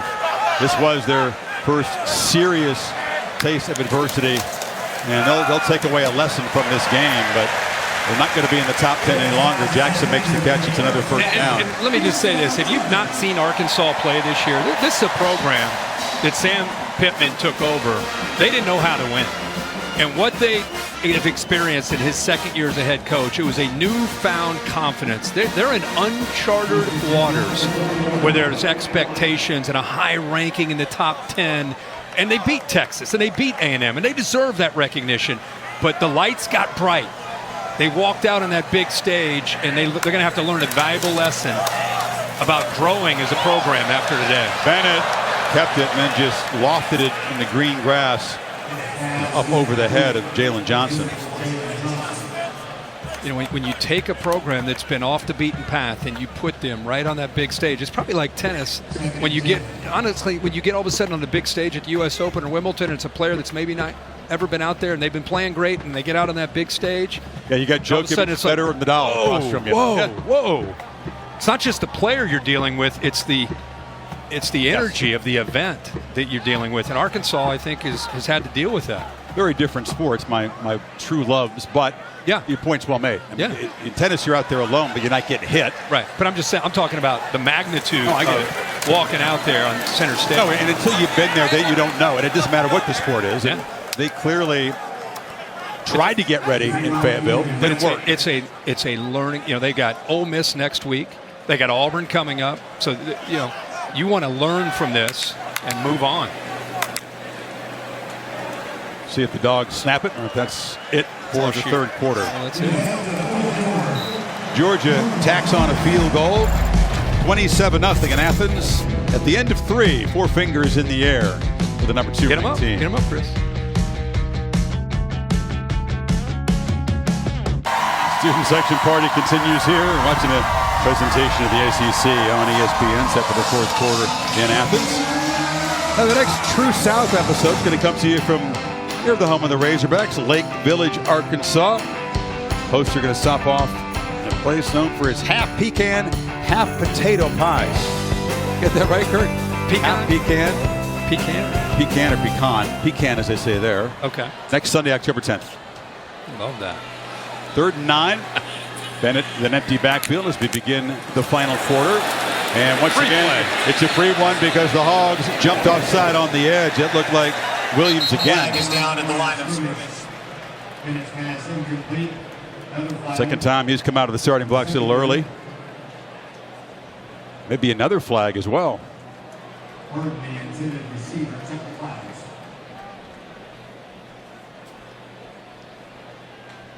Offside, defense, number 55. Penalties declined.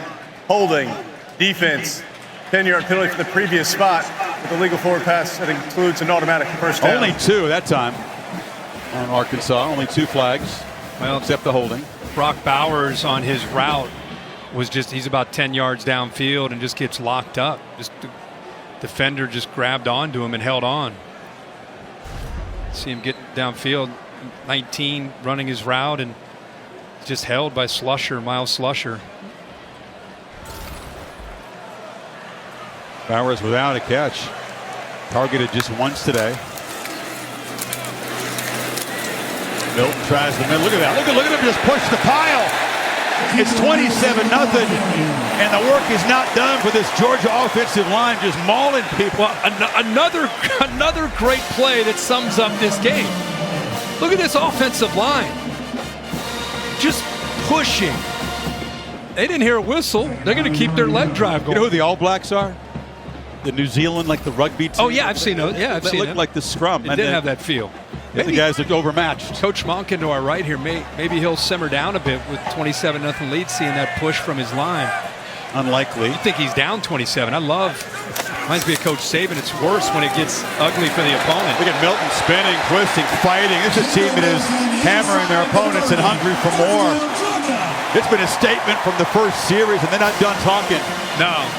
And I think what you see there is the offensive line, again, is doing a good job. And the wear and tear of what these runs are doing to this defense, especially look at the missed tackles now. That's what you're going to start seeing. And then you got your fresh backs. White, Cook, Milton, McIntosh.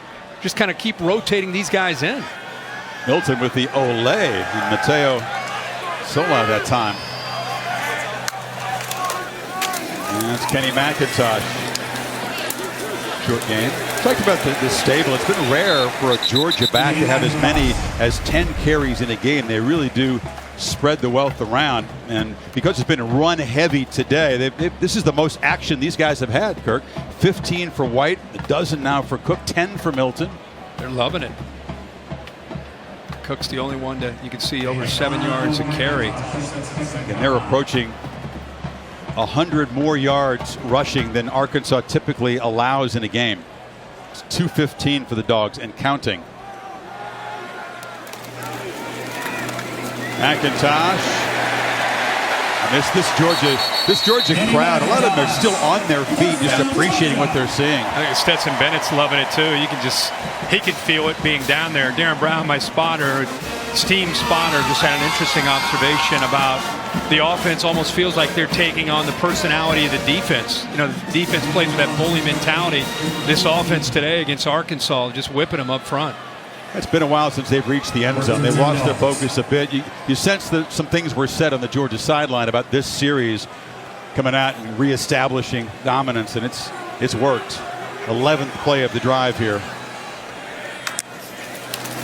White knifing into the secondary, breaks the tackle, and dives for the end zone. Dogs pouring it on.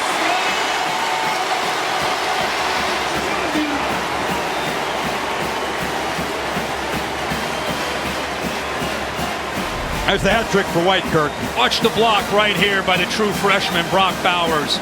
Everybody buying into their assignment. Everybody doing their job.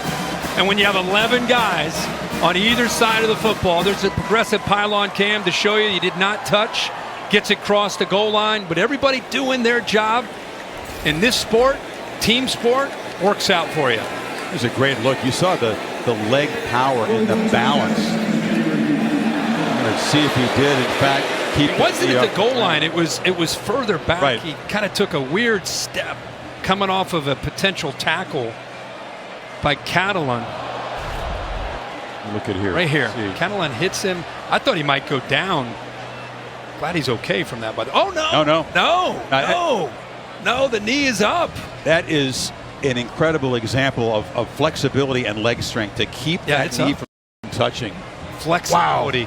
Because you're worried about the hip there. Absolutely. All that torque, all that power coming down on the leg. You know, it's stretching that's never fun at a football practice. The players don't love doing. That's why you do it. That's why you do it, yeah. Wow. Great effort. So 2 rushing touchdowns, assuming that stands for White. He also recovered that block punt in the end zone. So he had 2 touchdowns coming in. Adds 3 today. I'm not down. I was in. Look at that replay. You're talking about a guy that had 2 ACL surgeries, too. Think about that. 17 and 18. He missed the entire 18 season. Think about the rehab he's put in, the work he's put into those legs. After video review, the ruling is confirmed. Touchdown. That's a great point. One ACL is bad enough. When you hurt the same thing again, and you know what it takes to go through that rehab, it's a lot of inner strength that's required to get back at his position and still be elite. Good for him, man. Great to see him rewarded for all that hard work he puts in. Known as a power back, but that time shows you that he's a great athlete, keeping his balance and eventually getting into the end zone. First touchdown for the Georgia offense since midway in the first quarter. And the Dogs add to their lead. That was an impressive drive. Almost the entire length of the field. That's what I love about Bennett. Jumping and skipping and an easy day at the office.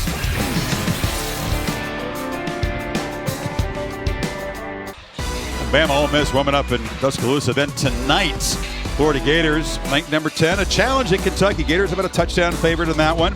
Georgia fans can just tune in tonight and scout because you just got the game, the cocktail party, end of the month. Auburn is up next for Georgia on the Plains. Wow. Speaking of Plains. Geez, they're stacking up, aren't they? Look at that. A lot of traffic. Concerned about that traffic jam? Am I? No. You just sound a little bit concerned. No, just looking at that. All-State bus, almost a home game for Curtis Wilson, Atlanta base. What's your All-State celebration moment today? Well, usually we've got the primetime game. We got a noon kick. Right. We're going to go back to Friday night. A lot of talk about Maryland. This might be a time for them to try to pull off an upset against a top 5 team, and they turned it over a bunch. And the Iowa Hawkeye team playing really, really good football. Their defense has been sound all year. Spencer Petras, their quarterback, backs, receivers. Brian Ferentz calling the plays. They're a real Penn State up next, right? Penn State at Iowa City next week. Here comes Malik Hornsby. I don't know if KJ Jefferson's day is done, but the speedy backup, the freshman from Texas, delivers a strike to Burks. Just nothing after the catch. This is a elite receiver that Georgia's defense has just shut down today. Yeah, I mean, they've done a good job, I think, taking away every other aspect. And so when the running game's not working, the QB run's not working, you get into obvious play calling, obvious passing. It makes it tough on Kendall Briles. And of course, therefore, it's going to make it tough on Burks getting freed up. Play action, and Hornsby wanted to take a deep shot, just puts the ball on the ground, and now running for his life. He's electric, but sometimes interesting stuff happens when he starts running around with the ball. Yeah. I mean, he is very different style quarterback than Jefferson at 255 pounds. Hornsby has that quickness, but he's got to take care of the ball. Obviously, he's been watching his defense from the sideline all game, and now all of a sudden he gets out there, and I think his eyes and his brain are moving a little bit quicker than his hands and hold on to that football. He had a few moments like that when Jefferson got hurt against the Aggies, and he had to come into the game. 3rd and long, and it's time to be swarmed. New quarterback, same result. Adam Anderson with his 4th sack of the season. Well, he had nowhere to step up. He wanted to step up, but Quay Walker was coming in the middle. 7 back here. Watch him get freed up. Pushes the middle of the pocket, so 4 steps out, and that's what allows Anderson, who's maybe their best pass rusher, along with Nolan Smith, to be able to get that sack. Just fast, powerful guy. He's run a 4.47, has Anderson, obvious next level star. That's the 7th 3-and-out, Kirk, and the 9 Arkansas possessions. They had the one good drive, which ended in a missed field goal. Dogs back to work. About 10 and a half to play.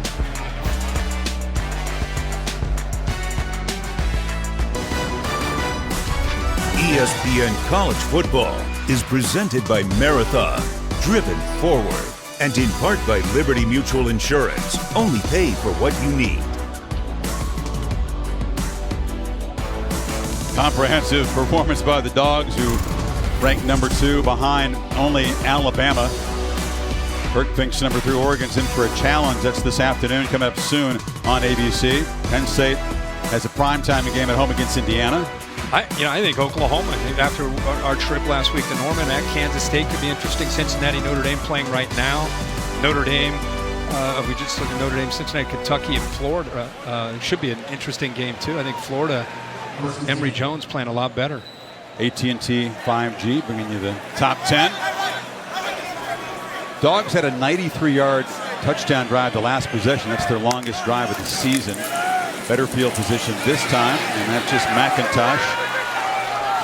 The room of McIntosh, Milton, Cook, and White running behind this offensive line has been unstoppable today. Yeah, they've done a great job, and I think it's going to continue to the end of this game. You've seen a lot of different backs in the backfield. Combination of James Cook, White, Milton has taken his chance, but really it's the way this line is sustained blocks. And I talked about the tight ends helping out. Brock Bowers there, Darnell Washington as well. We've seen John Fitzpatrick. So to me, it's not just about the backs. It's really more about the line of scrimmage and the push that this offensive line has gotten from the opening drive all the way to this point right now. McIntosh up the middle.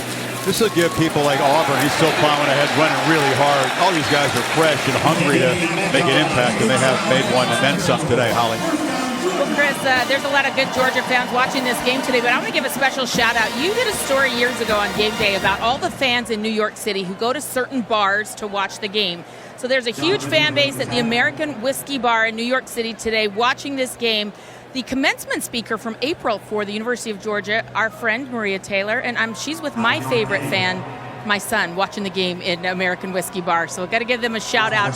A lot of dog fans there watching this. Bring some Maria, today. right? There we go. Yes. All right. Hello, Maria.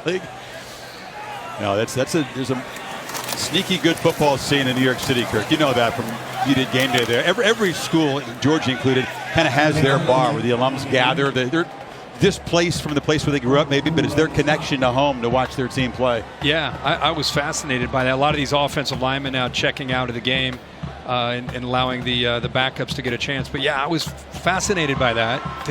You think of the Northeast, you think of NFL football, but all the alums that are in that town, I think it's so cool that they all go to the same bar every week to watch their team. They get the fight song going, they turn the game on, give them a little taste of home. It's really sweet. NFL football is out of business in the city, by the way. It's not doing so well. Jets and Giants both winless. Milton. And now you got a bunch of backup offensive linemen, as you said. They're still eager to make their imprint, and they're continuing to shove the Hogs backwards. I really feel that we are seeing the cycle turn a little bit in college football.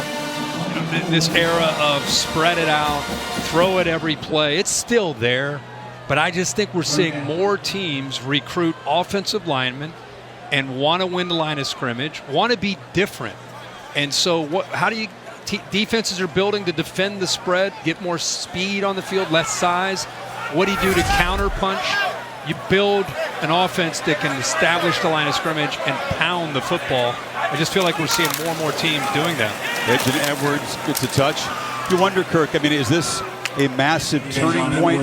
Is this an anomaly because Georgia's offensive line played great and Arkansas didn't match up? Or can they do this and really change the equation from what they did the first 4 games as they go on and take on Auburn, Kentucky, Florida, and so on? Well, we'll see. It's more about between their ears than their physical abilities. They've got to flush this game, which is what Sam Pittman's going to try to do, is get this game behind them. On the Georgia side of things. And for Georgia, I think there's enough maturity and enough confidence and experience that they know what it takes to just – I think they expected to do this. If you talk to them privately, they're not surprised. McIntosh takes a pitch on 4th down. He's going to make a cut, get the first down, and he shows his quickness, his elusiveness. Just these backs complement each other with their skill set. And you talked about what lies ahead. They've beaten Auburn 4 out of the last 5. Never easy in Jordan-Hare. Kentucky comes in here, and of course they call it hashtag revenge tour. And the revenge tour for them,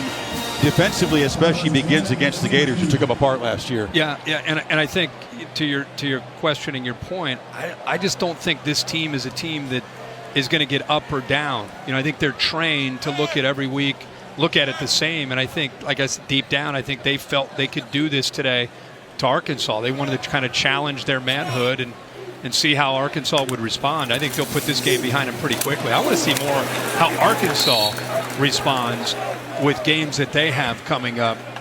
Ole Miss next week, which doesn't get any easier. Then they have Auburn, so they got to do a good job putting this one behind them. Goodyear blimp overhead for every mile on the road. Goodyear is with you. Goodyear more driven. They were instructed to be here early, make noise from high noon on. They were not necessarily told you have to stay till the end. Well, especially with a 34-point lead. The party has begun. Short walk from here in downtown Athens, and they know how to do a party. They get a head start here with the noon kickoff.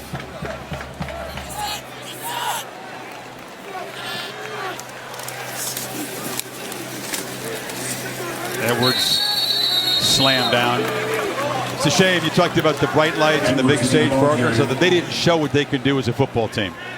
The gap isn't this big. I mean, Georgia's better, deeper, and they came in ready mentally for this game. Arkansas did not, but this is not, as you said, a fair reflection of what the Razorbacks are in 2021. No, and now this is where the leadership, it's one thing for the coaches to try to get them to put it behind them, but the players are going to have to, the older players, they have a bunch of super seniors, going to have to put this one behind them and see what they can do. They can still have a great year. I mean, the way they played early in the year, if they can keep playing like that, this is an Arkansas team that can definitely bounce back from this embarrassment today. There's Jackson Meeks, who makes the catch on the long throw from Bennett. It's interesting to see, JT Daniels is the starter when he's healthy. He just couldn't go today.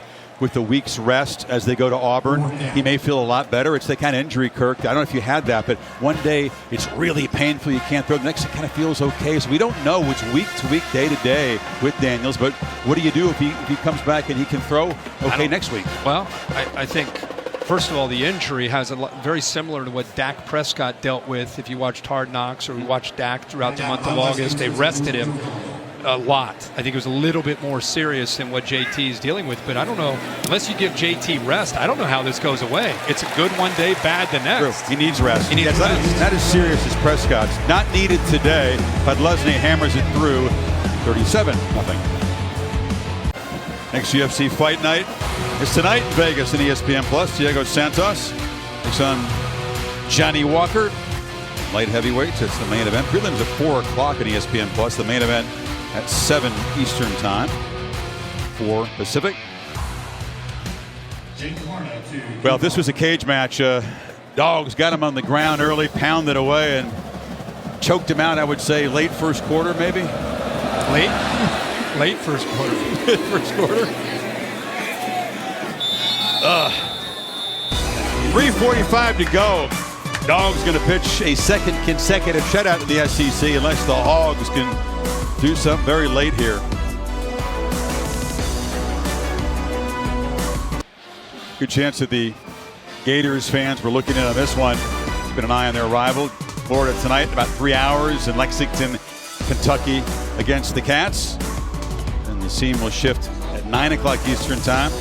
LSU hosting the Auburn Tigers. We'll talk in a bit here about Alabama and Ole Miss getting set to get teed up in T-Town.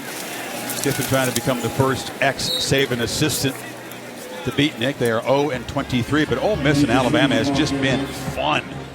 You go back to, in different eras. It was fun when Eli pulled the upset way back when. We were there when Chad Kelly had the crazy Karen pass, and they won it. Remember Bo Wallace ended up beating them. So I last year they had 647 yards of offense against Alabama. 48 points in a loss. Yeah. And Ole Miss, I did them week 1 on Labor Day night. They're a much better team defensively than they were a year ago. Last year was all about their offense. I'm telling you, I think Alabama's tired of hearing about 647. I think they were going to simplify their defense this year against that scheme. Last year they did their normal Nick Saban just a lot. You can't do that against that fast of a tempo that Ole Miss plays with. Look at the numbers for Matt Corral. These guys are considered, for what it's worth, not much in early October, the co-Heisman frontrunners, but it takes that kind of elite quarterback play. It takes a Heisman-type quarterback effort for a road team to win in Tuscaloosa. You think about Joe Burrow or Cam Newton, Johnny Manziel. Yeah, that's what it's been. And it takes a memorable effort to be able to pull it off. I just think he's going to face a different style of defense today. They're going to get their yards. They're going to get points.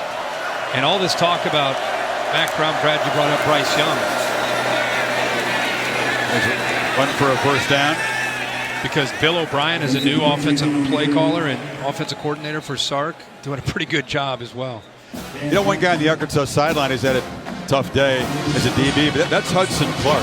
And he had a rocking chair moment his freshman year. He could tell his grandkids, I intercepted Matt Corral 3 times in a game in last year's win over Ole Miss. Yep. Corral's going to go out and do some special stuff in this sport. Would you agree? Yeah. And Clark got him 3 times in a game. 3 times. Yeah. And Arkansas was the first defense that gave him that, of course, 3 rushers, and they dropped 8, and it was like kryptonite to Matt Corral. That's not Saban's world, but does he know that? I said that on game day. I think you'll see that. It is not his world, but a lot of people stole the Arkansas approach against Corral and used it, copied it and used it, and I think you will see that kind of response today where they're not worried about blitzing and playing man, all these exotics. I think they're just going to try to keep everything in front of them and make Ole Miss have to drive the football to score. I think Bama will win that game. Arkansas trying to get a little drive here, trying to dent the scoreboard in the final minute here. Hornsby again in relief of Jefferson. Takes off. Accelerates a lot faster than KJ. Not as big or as strong. Wrestled out by a mere speed. Clock ticking down. You know, Georgia wants to preserve that shutout. They haven't had back-to-back shutouts against SEC opponents since 1980. It was a pretty good year for the Dogs. Championship year. Shutout Vandy and Kentucky. Back-to-back shutouts last came in 06. The Blazers, UAB, and South Carolina. Hornsby to the end zone. Oh, diving attempt there by Jaquaylin Crawford. Took a long time to really get the ball downfield against the backups in this Georgia defense. Came close to a touchdown there. So the Hogs will have to regroup, as you said, a whole lot to play for a team that was just hoping to get to a bowl game. Pittman said if he can get to 6 wins and just get to a bowl game, that's really going to help recruiting.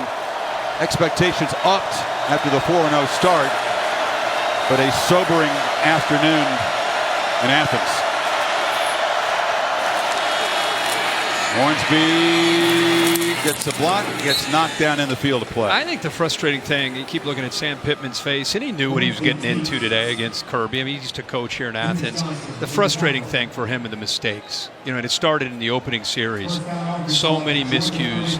It's one thing for Georgia to beat you, but you don't need to help them. And I think that's what they're going to learn from in the film work that they do on Monday. Last play of the game, Meeks makes the catch, and that's it. I agree. He knew how good Georgia was, but Pittman had to be deeply disappointed about how his team got rattled early and made it pretty easy for Georgia. He's telling him, thank you for everything, and you got a really, really, really good football team. Now, he owes a lot to Kirby Smart. He said he learned a lot about being a head coach from his time here in Athens. For Kirby, it was a speed bump. And they just flattened Arkansas, and they keep rolling now. Auburn is up next. Let's hear from Kirby Smart with Holly. Well, Coach Smart, this was the biggest test you've had perhaps so far. Number 8 team coming in here playing well. What did your team do to dominate? Patience. Remember we talked about patience? So patience gives you the ability to recover from anything. And this is a good football team we beat. Okay, they got a really good football team. Sam's done a tremendous job, but so do we. And I'm so proud of the University of Georgia. And our fans today, Holly, they were elite. Because at 12 o'clock, they affected the game. And that's special. You're right. False start penalties on the very opening series. That was your fans. Great point, Coach. You got the ball moving on the running game. You were dominant up front. How can you build on that moving forward? Well, confidence. It comes through your work habits. You know, humility is always a week away. We know that. Kids played really hard today, and I'm proud of them. SEC shutouts are hard to come by. How did your defense do it? Well, defensive staff does a great job. These kids take so much pride in the performance, and the offense helped them do that with the running game, shrinking the game a little bit. Patience paid off today. Top 10 win. Thanks, Coach. Thank you, Holly. Appreciate it. Well done. Way to go, Dogs. Kirby has a high standard, but there won't be a whole lot they